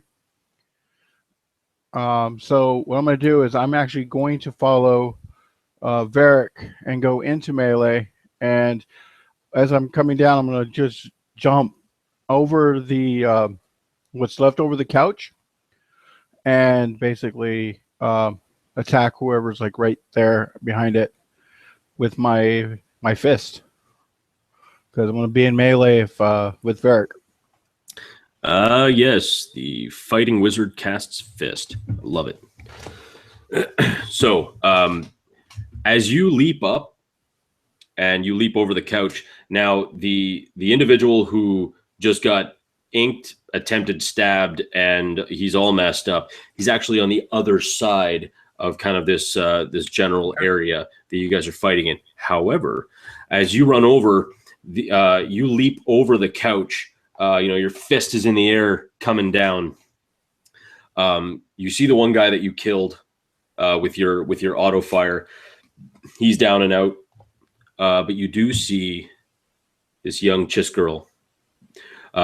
You see the weapon, what could have been her blaster pistol, is kind of scattered off and staring at you wide-eyed, her bright red eyes kind of like as big as saucers.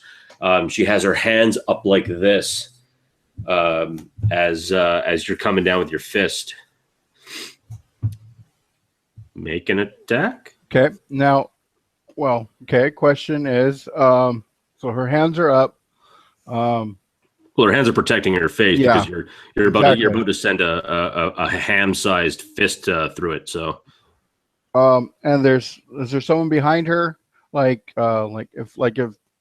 she is being held against her will, in a sense.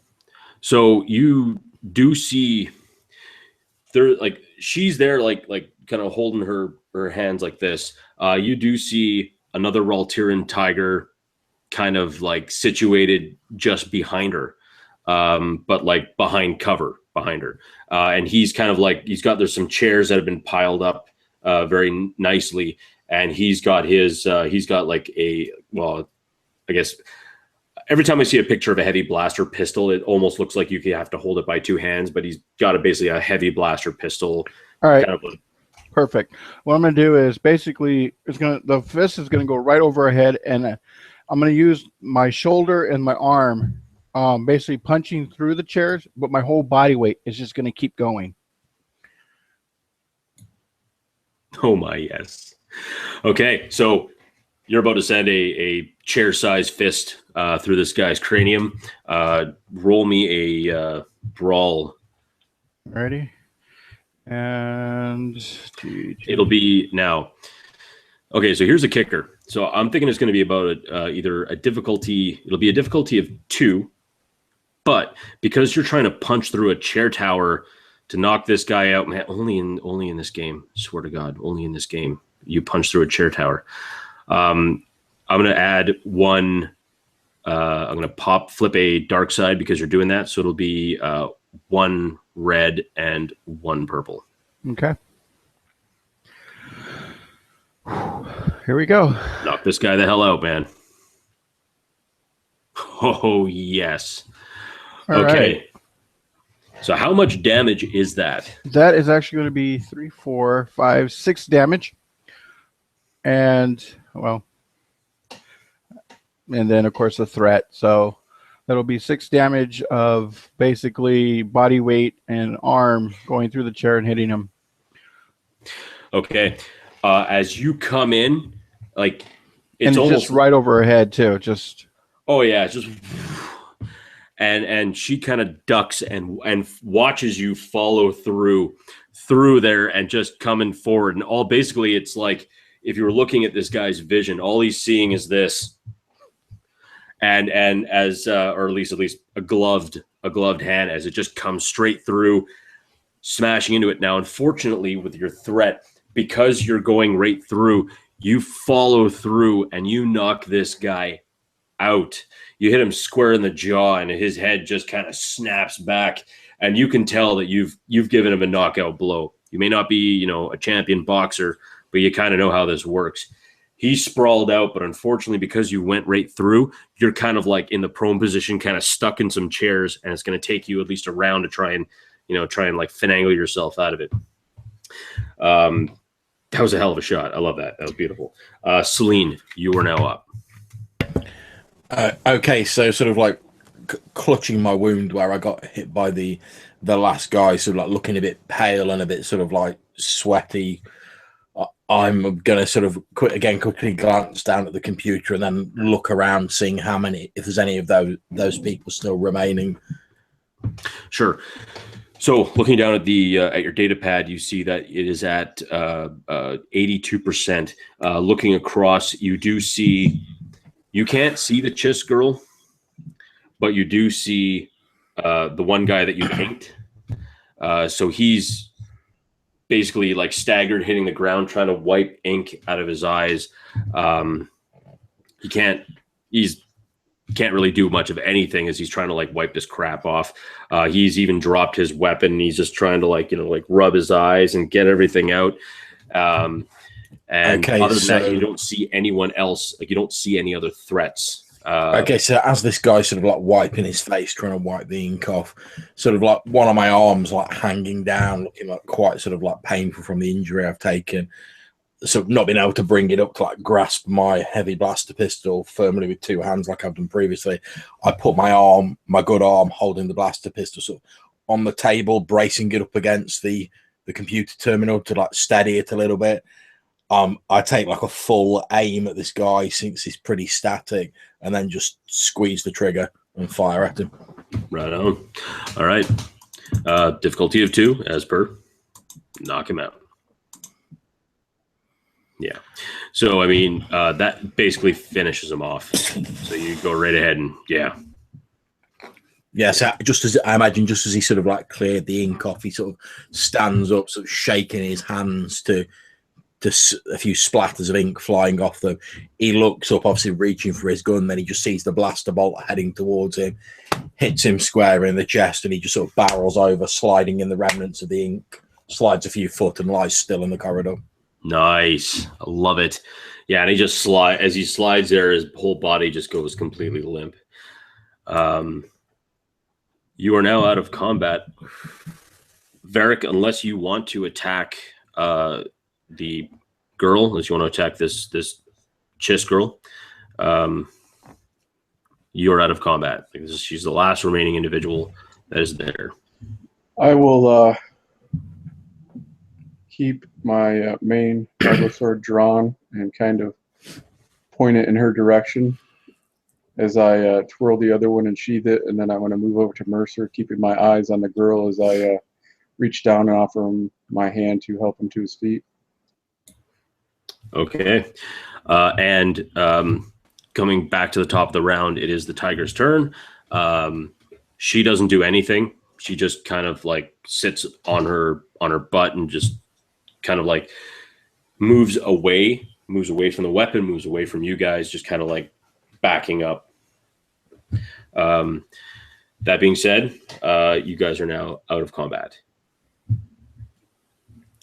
Okay, so I wait for the download to finish. Then, like I say, sort of leaning a bit to one side, looking quite sort of severe scorching down one side, down my left arm from the damage I took.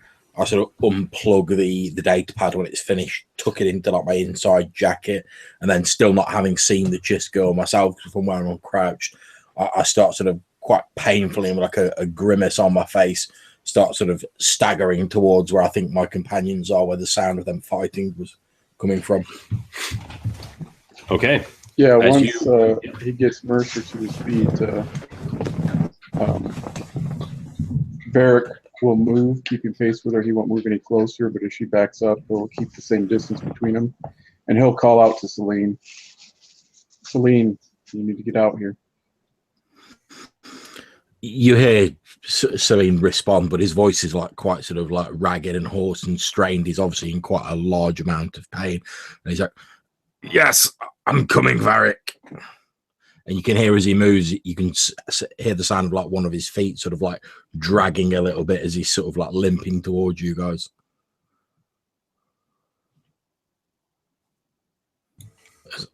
So as you make your way towards those two, Mercer, you're kind of in a compromising position. You're getting pinned by chairs.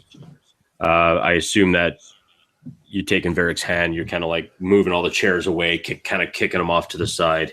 As you kind of kick them and kind of move them all out, this young girl, just kind of like she kind of twitches every time you kick something.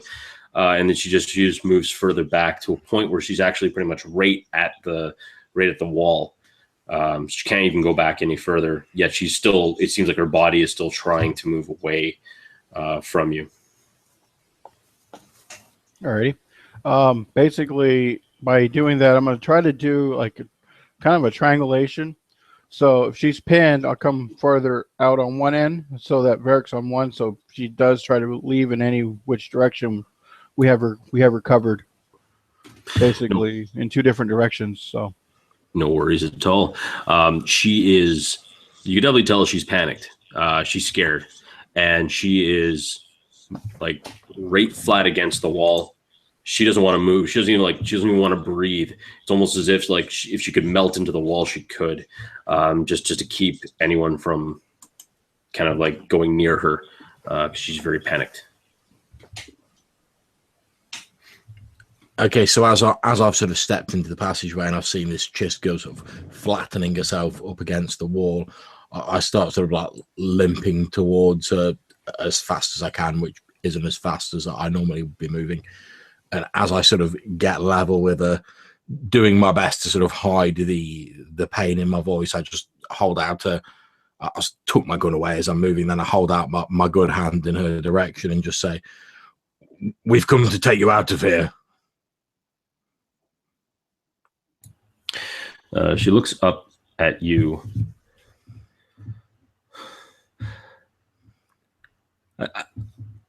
I didn't want to do this. I'm sorry. I'm sorry for this. They knew that I had contacted you while you were coming into the system. They knew that I tried to warn you, tried to ask for help. Look, sorry, we'll have time to worry about this later. We need to get you out of here now. All right, but did you kill Magnus?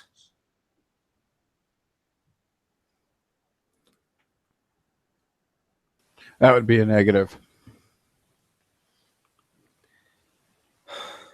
He's going to be hunting for me. If you didn't kill Magnus, we have a problem. We have a real problem. I'm going to look at Mercer and stuff like with my slightly blurred vision and everything that's been going on. I'm just okay.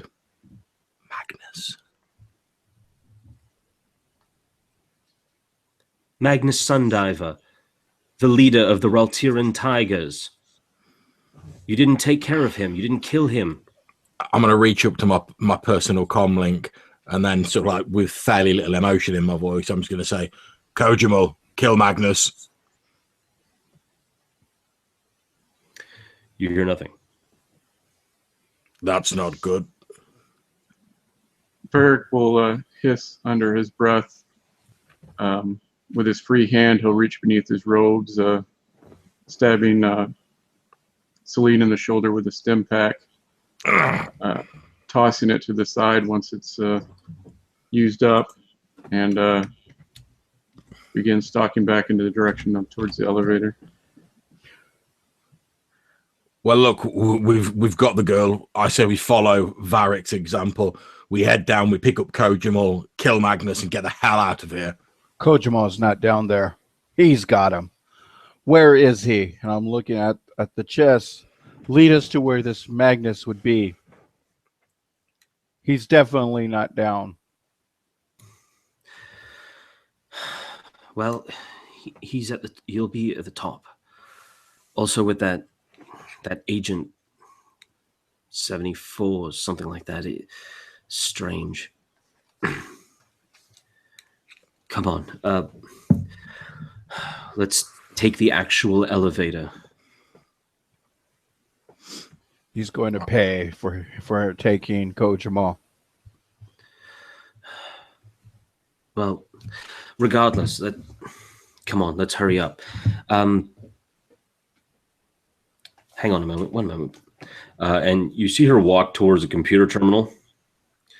And you see her kind of flip, like she closes the terminal, but actually flips it up, and you see what looks to be kind of a data pad underneath this like kind of false area of the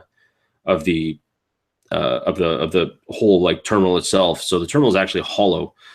She pulls out what looks to be a data pad and kind of slips it into kind of a bag that she always carries, kind of like one of those shoulder bags. All right, now we can go.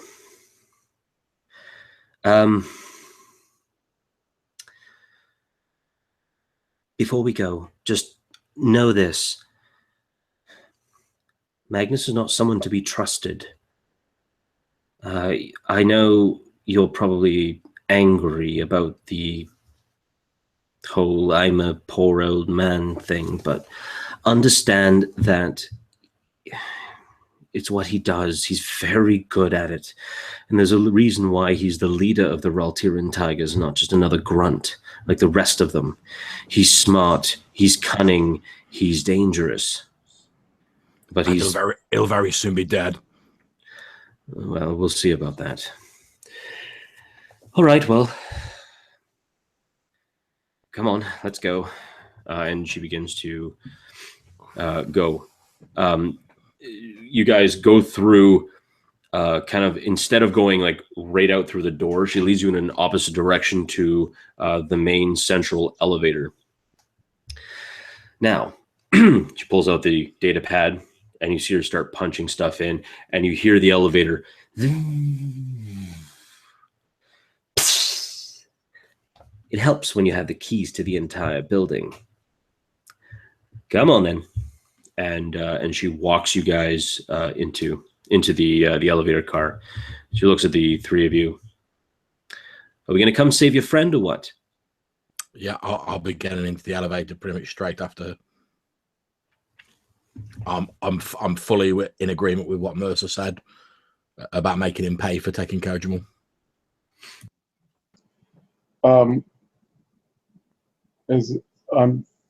Before entering the elevator, Varric will step past Mercer, then turn his back to the others. Again, his expression hidden as he regards Mercer for a moment. Then he'll lean forward, whispering into his ear and saying, "Watch the girl." And then he'll spin on a heel and enter the elevator.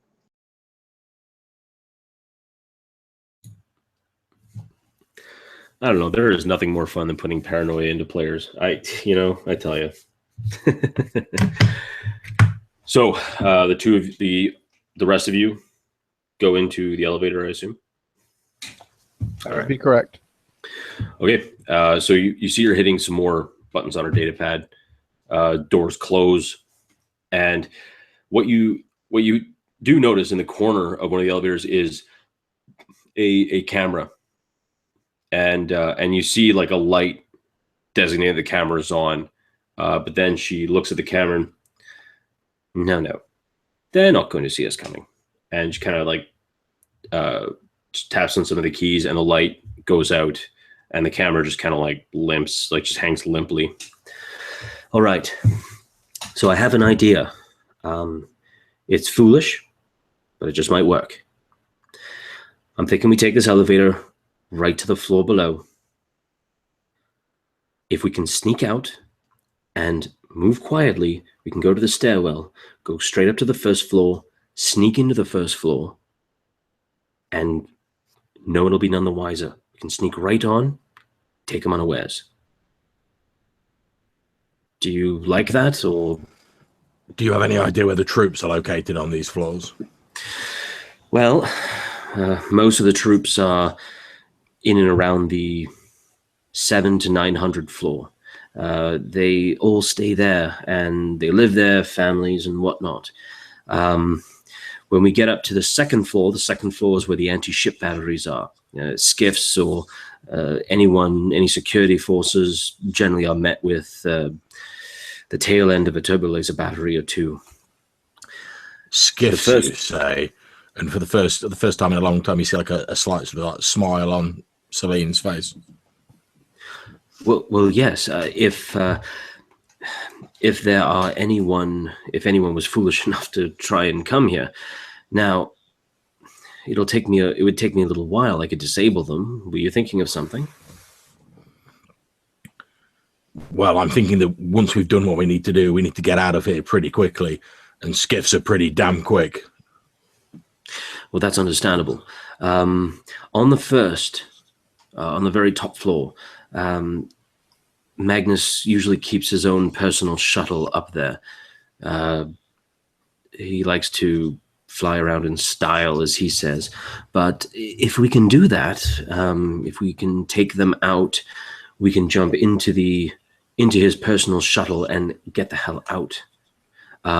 Best part is, no one's going to shoot Magnus Sundiver's personal shuttle. Sounds good to me. I could do with an extra. I could do with an extra shuttle. Oh, wonderful! Great. Yes, we can do that, and we'll be on our way. Look, I am sorry about what happened. It's fine. I understand. As you say, you didn't have a choice. My usefulness was done. They forced me to make a special program that essentially took several credits, and only several credits, maybe 4 or 5 credits, off of every transaction ever done on this planet at any time. Now, most people don't notice, 4 or 5 extra credits here and there, especially when some of these rich people deal in tens of thousands of credits. But if you can imagine 5 credits from every single transaction ever done on this planet, and this planet is a banking hub for the core and the mid systems, you could finance an entire, you could buy your own system at that point. Plus, the only problem is that it's going to completely and utterly upset the financial abilities of everyone across the entire sector, if not more. If we can't get that program, he's going to be very, very rich, but he's going to kill a lot of people in the process. And I'll look at her dead straight in the eye when she's doing it, and I'll be like, "That's not what the coding's used for. It's for something else entirely different. That's just the pinnacle of what they used. But what it's actually used for, it's much worse." What? But that's what I was told. That's what you were told. But that's why I created it. I created it specifically for that. What else could it possibly be used for?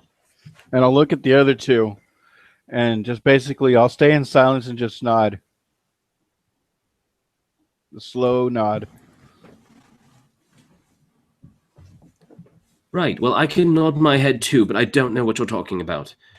Look, we don't have time to discuss the intricacies of computer coding now. That's not high on the agenda. As you say, we need to get it back. That hasn't changed.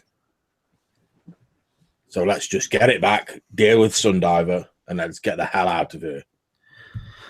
All right, but you do realize that you are dealing with one of the most successful slicers in the entire sector.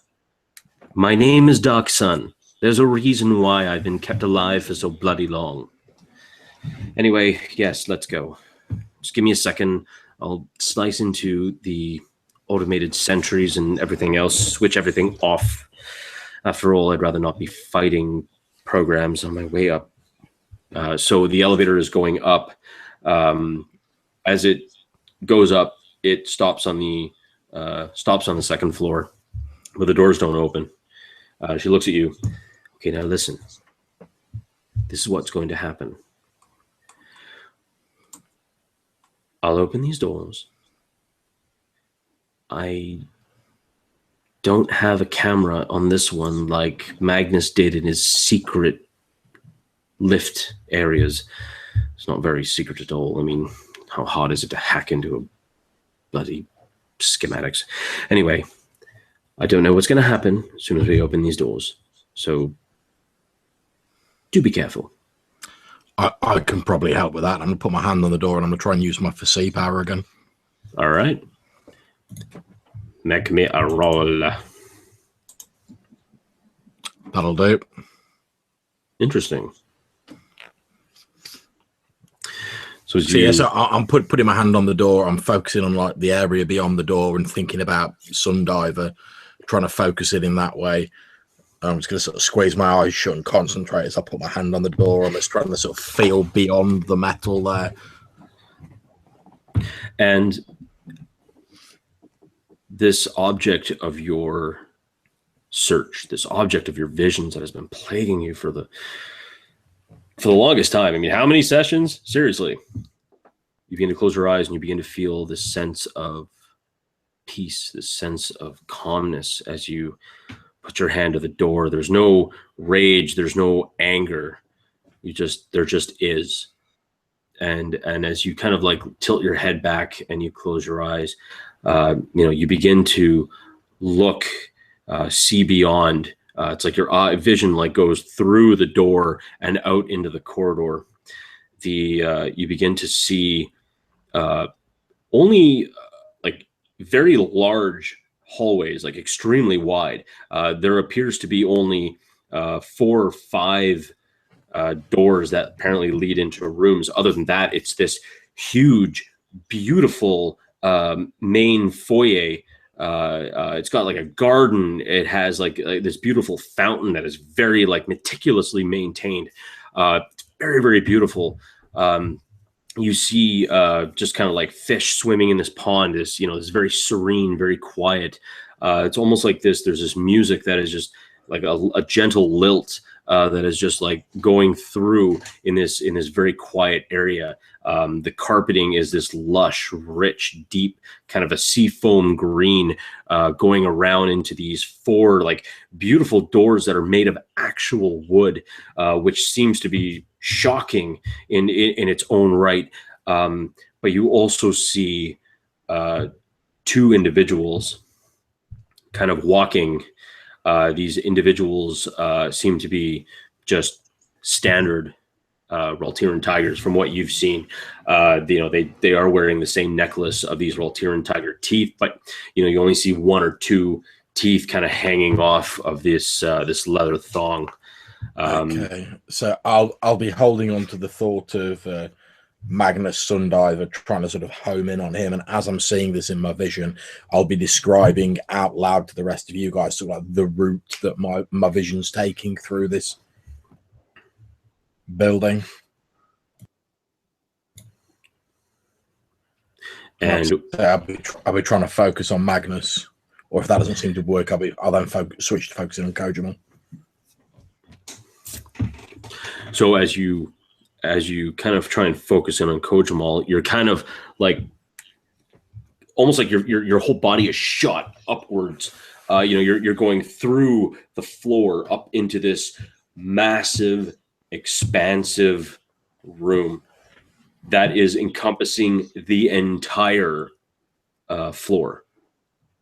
You see these huge, beautiful, looks like marble flooring, these very large pillars that go like straight up at least 40 or 50 feet up into the air. You see like these very large windows that actually have no glass. It's just almost like you can just like kind of walk through it, but wind can't really come in and push. You're looking around, you see the gun emplacements kind of like sitting around the top of the tower itself.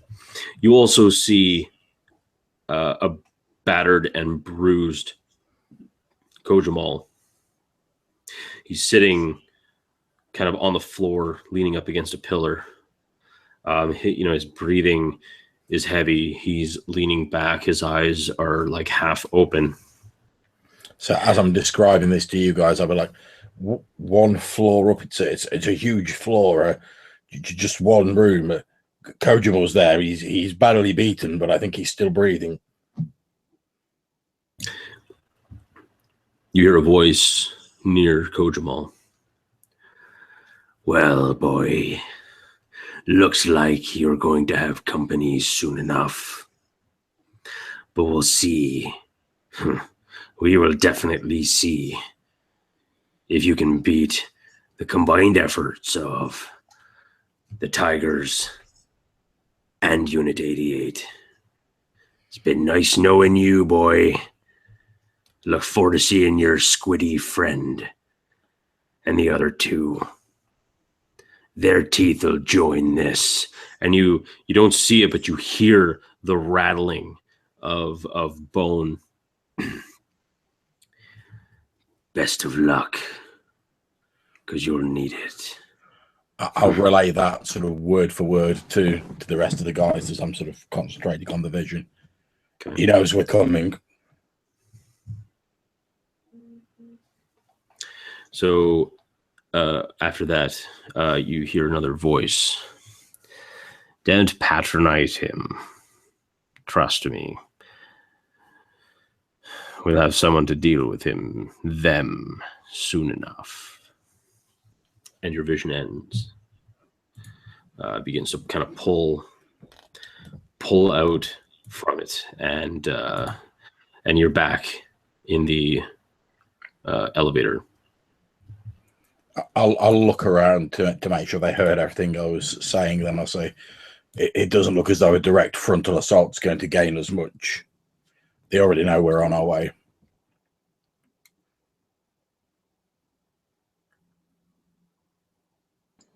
Varric will brush his robes to the side and reach down to his belt, pulling off the circular device there, the sound dampener, and he'll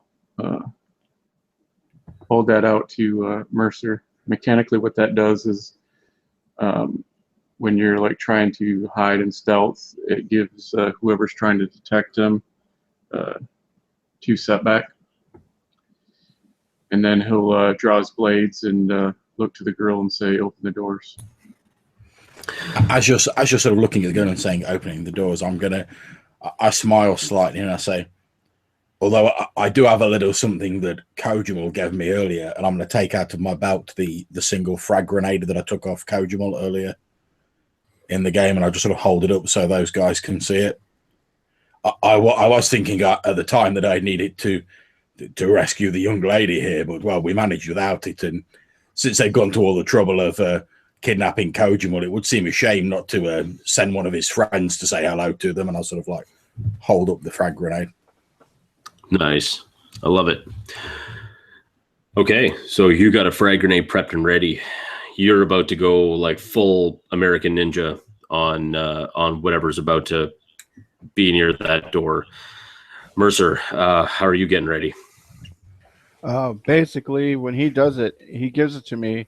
I flip the switch, and basically, and I know it's everybody near me and engaged gets short that range. effect. Yeah, short. Wow, way bigger. Okay, so yeah, noise basically is dampened, and you could see the white knuckles when I grabbed it from holding my rifle grip, basically kind of skin or color back from how pissed I was. And then I just flipped the switch to get ready. Okay. So she looks at the 3 of you. She kind of flattens herself a little against the doors to provide herself with a bit of cover. And, you know, her fingers are just kind of like hovering over it at the 3 of you, like kind of at the 3 of you, your silent ascent. She kind of nods her head and pushes the button, flattening herself against the side. The doors open. You see, as you described, you see this kind of like beautiful garden in the center of this like really, you know, kind of expansive area with 4 very large, looks like blocked off rooms. The 2 soldiers, the 2 tigers that were kind of like walking around, kind of like look back, like, you know, who's that then? So what do the 3 of you gonna do right now? How far away are they? Are they I would the say medium? I would say they're about a medium range away. So yes, after he said to open the elevator, as he had done earlier, he'll kind of crouch down, his blades angled behind him, and he'll begin moving almost as time seems to slow as the elevators begin to open, and he'll charge out, and basically I will use the force leap. I can do that as a maneuver to basically close the distance to them, flipping around and landing behind them. Well, they are currently facing away from you. Like they're just like kind of like one of those, like they're slowly starting to turn their heads like, who's coming up here? So as they turn around, and they'll see me standing there right behind them. Okay. So you go in there. All of a sudden, like, so these two are just like, what the? And I'm assuming either. What about the rest of you two? I'll be sort of taking a couple of steps out. I've got my heavy blaster held out in one hand, and my other hand's holding the frag grenade. And I would be, as soon as the door opens, I would pull the girl with us, but because knowing where they're at, I would actually kind of keep myself between any aspects of enemies. So basically, I'm always going to be between Her and the baddies, yeah. You're such a white knight. Look at you, you're saving her. So these guys are surprised. Varric, if you want to do that voodoo that you do so well, and you want to make a quick assassin-y kind of an attack, you can make an attack, jump right in there and make a quick kind of stealthy stabby stab before we jump into like a probably very quick initiative. Hopefully this goes better than previously. I'm going to increase the difficulty to attempt to hit with my second blade, and I will also flip a destiny to hope supplement my rolls. I haven't been doing too hot tonight. Big money, no whammies. There we go. Okay, well, I don't get to hit with the second one, but that'll be 8 with Pierce 3. Yeah. So you hack one of them down near in half. The other one kind of like, as you cut into the first one, and you were going to come around and probably hit with the second one, the other guy, shocked that you killed his buddy right in front of him, kind of jumps back and and now we're gonna roll initiative.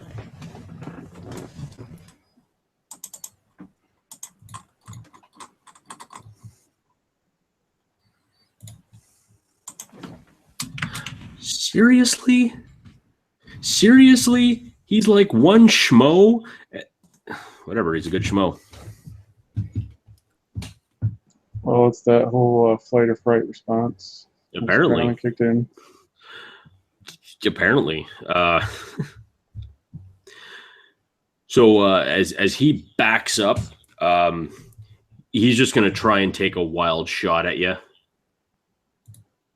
So you one, two of these, one of these. Okay, so he hits you. You take 9 damage minus soak. And as you move, he kind of moves to kind of block himself in between both you, Celine, and Mercer, Varric, and him. So if you're going to hit, you're going to have to hit. It's going to be basically upgrade the difficulty, or else you're going to hit Celine. At least as far as you guys can kind of tactically point it out. So you'll have a setback die and. Yeah.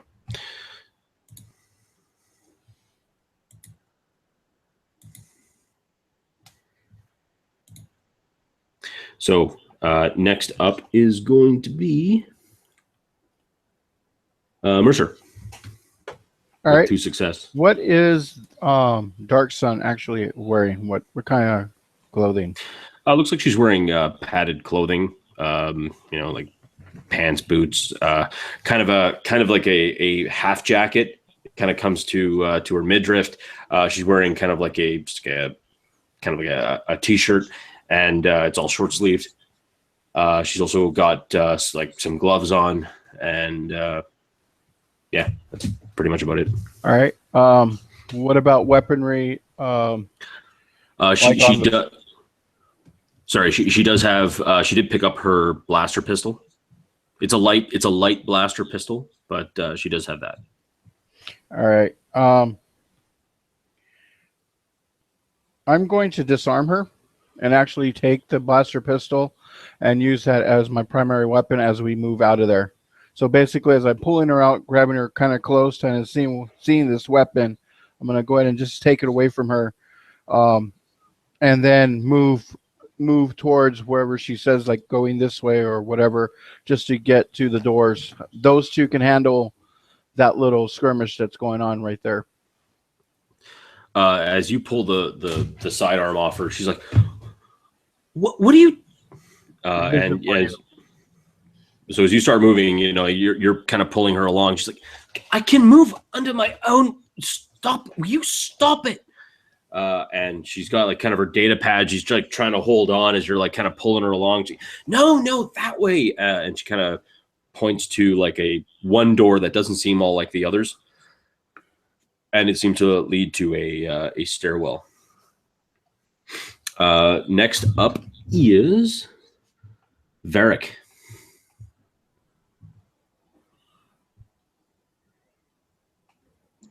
So yeah, as he stumbles back and takes the shot, having been twisted to the side, prepared to take him out with my sword, I grunt as the strike hits home, and as I shift back forward, the robe falls in place, hiding the wound as I step forward, beginning to twirl the blade at my side as I strike from shoulder to hip. All right. It's going to be a 1 difficulty as you're very, very close. Kill him. Kill him good. He did. Matter of fact, you probably literally cut him in half. Yeah, so as I complete my motion, I'm kind of crouched down on one knee, the blade resting against the floor. As I slowly rise to my feet, he blinks once as his body begins to slide apart.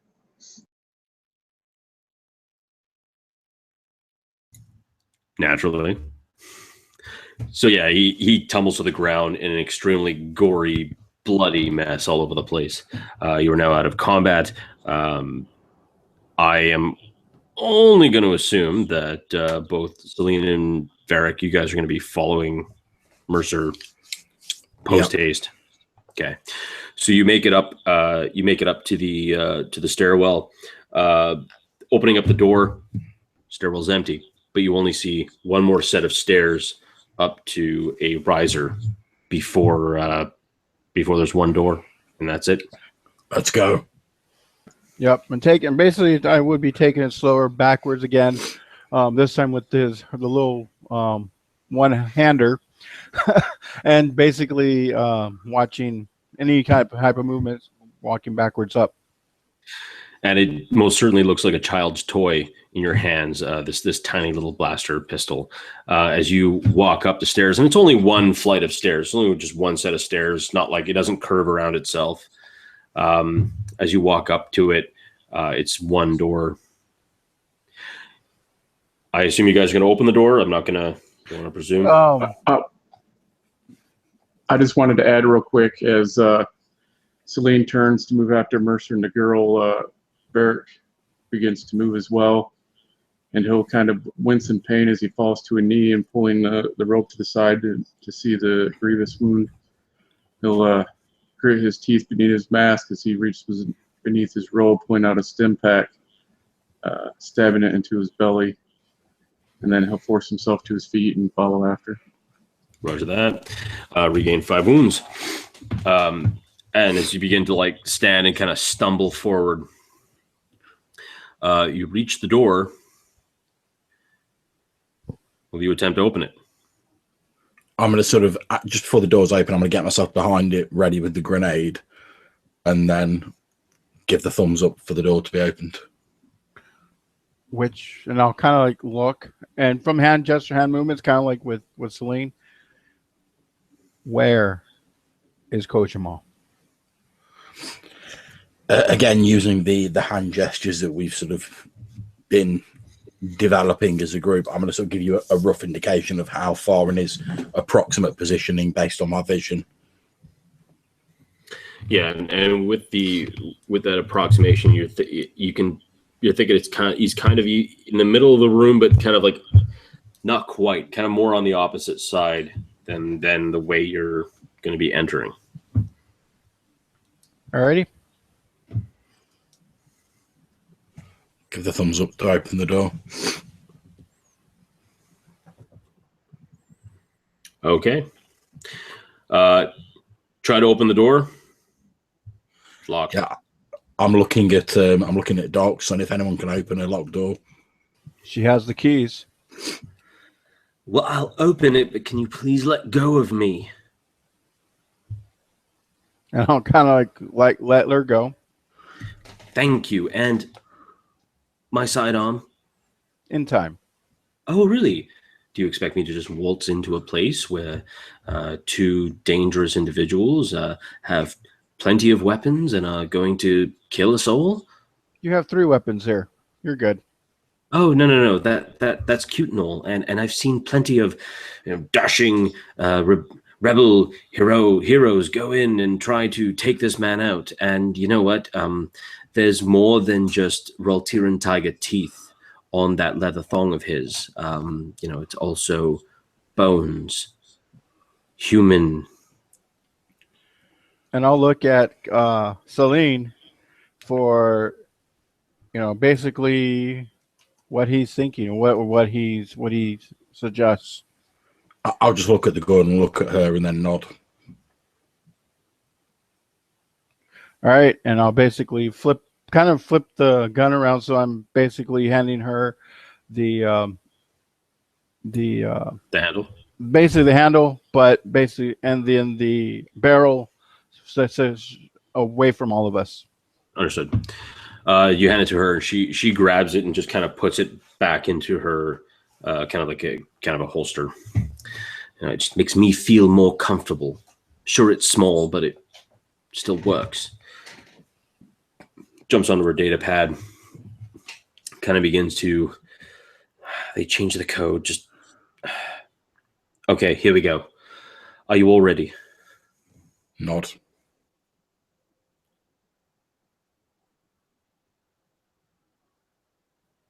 I'll take that as a yes. Yep, I was actually waiting for you to say I have one more sentence. Okay. Yeah, no. And she looks at you quickly, Varric. Yeah? He nods. All right. Let's go. And she hits the button. You hear this like... And the door kind of just opens up and actually slides in this kind of like almost like a reinforced door. And you just see this huge expanse, the lights of Cambriel just illuminating through these massive open kind of areas, throwing light and shadow all across this massive grand room. If there used to be a bed here, it's been moved. There are like computer terminals set up along the back wall. There are like even a couple of like weapon racks set up along another wall. You see Kojamal at the kind of like near the other end of the room. He's tied up to one of these large pillars. He's kind of like, you see him like kind of spit kind of a gobbet of mixture of saliva and blood on the floor. Kind of looks at you. He looks at the three of you. He's shaking his head back and forth. And you see a man enter, and it looks like that frail old Magnus Sundiver. He stands beside Kojamal, grabs the back of his head, holding his hand. Well, boys, what are we gonna do here? And he kind of like holds Kojamal's head, like cups in the back of his hand. What do you think we should do here, Weequay? And he kind of like holds his head up. I think the time for pretenses is over. He flicks his head kind of like down. And you see him kind of like hit a button, and it's like this his image begins to blur. Sure, Derek, roll me a stealth check, difficulty of 3. Excuse me, difficulty of 2 red and 1 purple.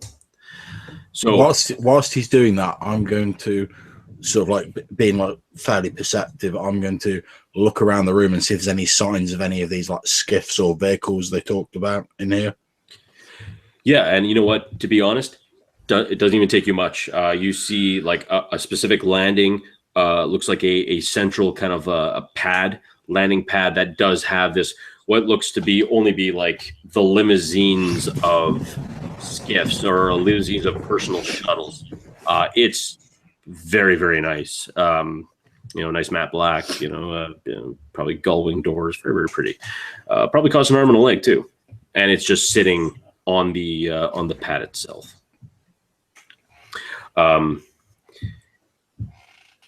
Excellent. So you meld into the shadows, Varric. You actually like very quickly kind of sneak in. The lights kind of flashing, twinkling throughout. It's just like disrupting him. You see this individual who you thought was Magnus's field dropping, and this large, probably a good 6'7", 6'9" individual. Standing up, rippling muscles, this huge necklace he's wearing, this leather thong filled with like different bones, teeth, and at the very center, you even see like the quarter fragment of a skull, possibly human, maybe Twi'lek, you're not even sure. It's just kind of hanging off of this leather thong. I bet you boys want to kill me, don't you? In fact, as he's saying that, I'm taking very careful aim. Yeah, I'm just waiting for the point where I just shoot him. I'm just trying. You keep talking, gives me all the time in the world to aim, my friend. Well, I'm trying to let him do his little monologue, because otherwise I would have shot walking out of the door. Yeah. There's no. But, however, I was waiting for the cliffhanger, to be honest. Oh, hey, come on. Not for at least another 5 minutes. Come on now. Well, so he turns to you and says, but you're not going to kill me this day, boys. And he steps backward, and you see a gentleman, one that you recognize, 74, steps forward. Well, you made it up to the top, didn't you? And I see you have the princess, a young, intrepid slicer. But, there's one thing that this fable, this fairy tale needs. It's a black knight.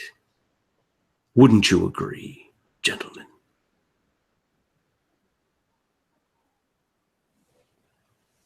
I'm just waiting to shoot. Otherwise, I would have shot. Yeah. And he kind of folds his arms. Champion, will you step forward, please? And you see a man in a black hood, kind of black armor. His face is a bit obscured, and he walks with purpose. He walks and steps in front of both Kojamal and 74. His head is down. Kill them, and don't do it slowly. As he gives his spiel about every fable needing a Black Knight, as a sort of audio clue to Varric that now's the time to like kick in his murder death overkill, I'm just going to go, it's all right, we've already brought one with us. Nice. The individual kind of raises his head and kind of like pulls back his hood. And he's an older gentleman, scraggly, looks like he's lived a hard life on the road, on the streets. He pulls from something from his it's fairly dark, a little dark to see. Pulls something from his robe. He stares at the three of you, and you hear something very familiar. And this green lightsaber blade shoots out. And he stares at you a bit longer, and then you hear another sound. A second blade shoots out the back, red as the Sith. Holding his double-bladed lightsaber, he begins to spin. And he begins walking towards you. And that is where we're going to end this session. Like, you guys can't just like jump in on that and go, "Oh yeah, man, no, I'm waiting for it. I'm waiting for it. No. You gotta give me a little. You gotta give me a little to kind of put in there. You know, like, you guys are killing me. I just want to add real quick that Derek craps his pants. As the second blade lights up, beneath the mask, pale features are briefly illuminated as the light comes through the slits of his mask, as his lips curl into a smile, and he begins walking forward, trying to circle around the figure. My precious. Yeah, exactly. I was thinking the same thing. I want it. Anyway. What are you on about? To be honest, in Celine's mind, I'm thinking, I bet me and Varric can split that in half. Interesting. Who says Varric wants to share that? But anyway, to be fair, if he goes, I'm keeping it. I'm not going to fucking argue with him. That's probably a good idea. Not going to lie to you. We can like timeshare it. You know, I'll get it on Monday, Wednesdays, and Saturdays. I'll have it during the big battles. If I can have the swanky shuttle, you can have the lightsaber. Sounds great. That was just a small detail of like finishing these guys off, and then we'll have the toys that we want. Oh, well, there is that. So, ladies and gentlemen, thank you so much for watching this evening. We've had around 2 to 3 viewers, which is, trust me, for us, that's a lot. So, thank you. Thank you very much for tuning in. I'm Mike Piper. You guys have been watching my channel, been watching this video. Click subscribe. But more importantly, I'm going to have the incredible cast do their outros. Please subscribe to their channels. And most importantly, if you were here during my rant on Brigade Con, sign up for Brigade Con or come in and watch and donate. But I've said my piece on that. We'll start from our left to right. Mercer, if you could please outro yourself and plug all your stuff. All right. Well, my name is Gabe B, and I've been playing Mercer. Have been since the beginning. A whole 13 episodes, and they're technically, well, yeah, 13 for me because there was a silence one. Anyways, I don't have a channel. Don't do anything special. I play games. However, tomorrow you can check out RDM, episode 2 of Bleak Wrath from the Provokers. So please join all your friends and enjoy and watch. And I've been John from Red Dice Diaries playing Celine Naval, the Quarren ace pilot who can see through time, and hopefully we'll be able to rescue this young girl and get out of this place with at least some of ourselves intact. Thank you very much to Mike for running the game and to all the excellent players. Just to echo what Mike said, if you enjoy role-playing and supporting a good cause, get yourself signed up to Brigade Con. The spaces for the available games are going thick and fast, so I'd really sign up as quickly as you can. And hopefully we'll see you all there. We'll have some great fun and raise some money for a very good cause. Dennis played Varric. Short list, Facebook, check out OSG, Tides of Change. As others have said, Brigade Con. If you don't know about it, look it up. It'll be easy to find. And thanks to our GM and my fellow players. Hey, Wicked Zen, why don't you tell us about your upcoming stuff on your channel? Well, I do have a few things going, and hopefully, as I've been getting encouragement from many people for a while now, I'll be getting some content up there, RPG related. Oh my God! Yes, it's about time. Sorry, I really had to say that because I've been playing with Dennis for obviously 13 sessions now. I've seen his stuff. I've seen his work. Beautiful role player, amazing player, and I can guarantee you probably an amazing DM as well. So, I mean, you know what? If you guys aren't subscribed to him, subscribe to him. Do it. Do it now. Do all the things with the this and the that and the yes. So, again, thank you so much, ladies and gentlemen, for joining us today. I've had a blast, as always, and holy crap, man, 13 sessions. 13 sessions and so many more to go. I'm so excited, and this is fantastic, and this is why I love RPGs. They're freaking amazing. Anyway, folks, thank you very much. Listen to me blather on, and wish you all happy gaming. Check out Brigade Con, check out the OSG, check out the Tides of Change, check out all the things, because Facebook's good for that. But until then, happy gaming and get inspired.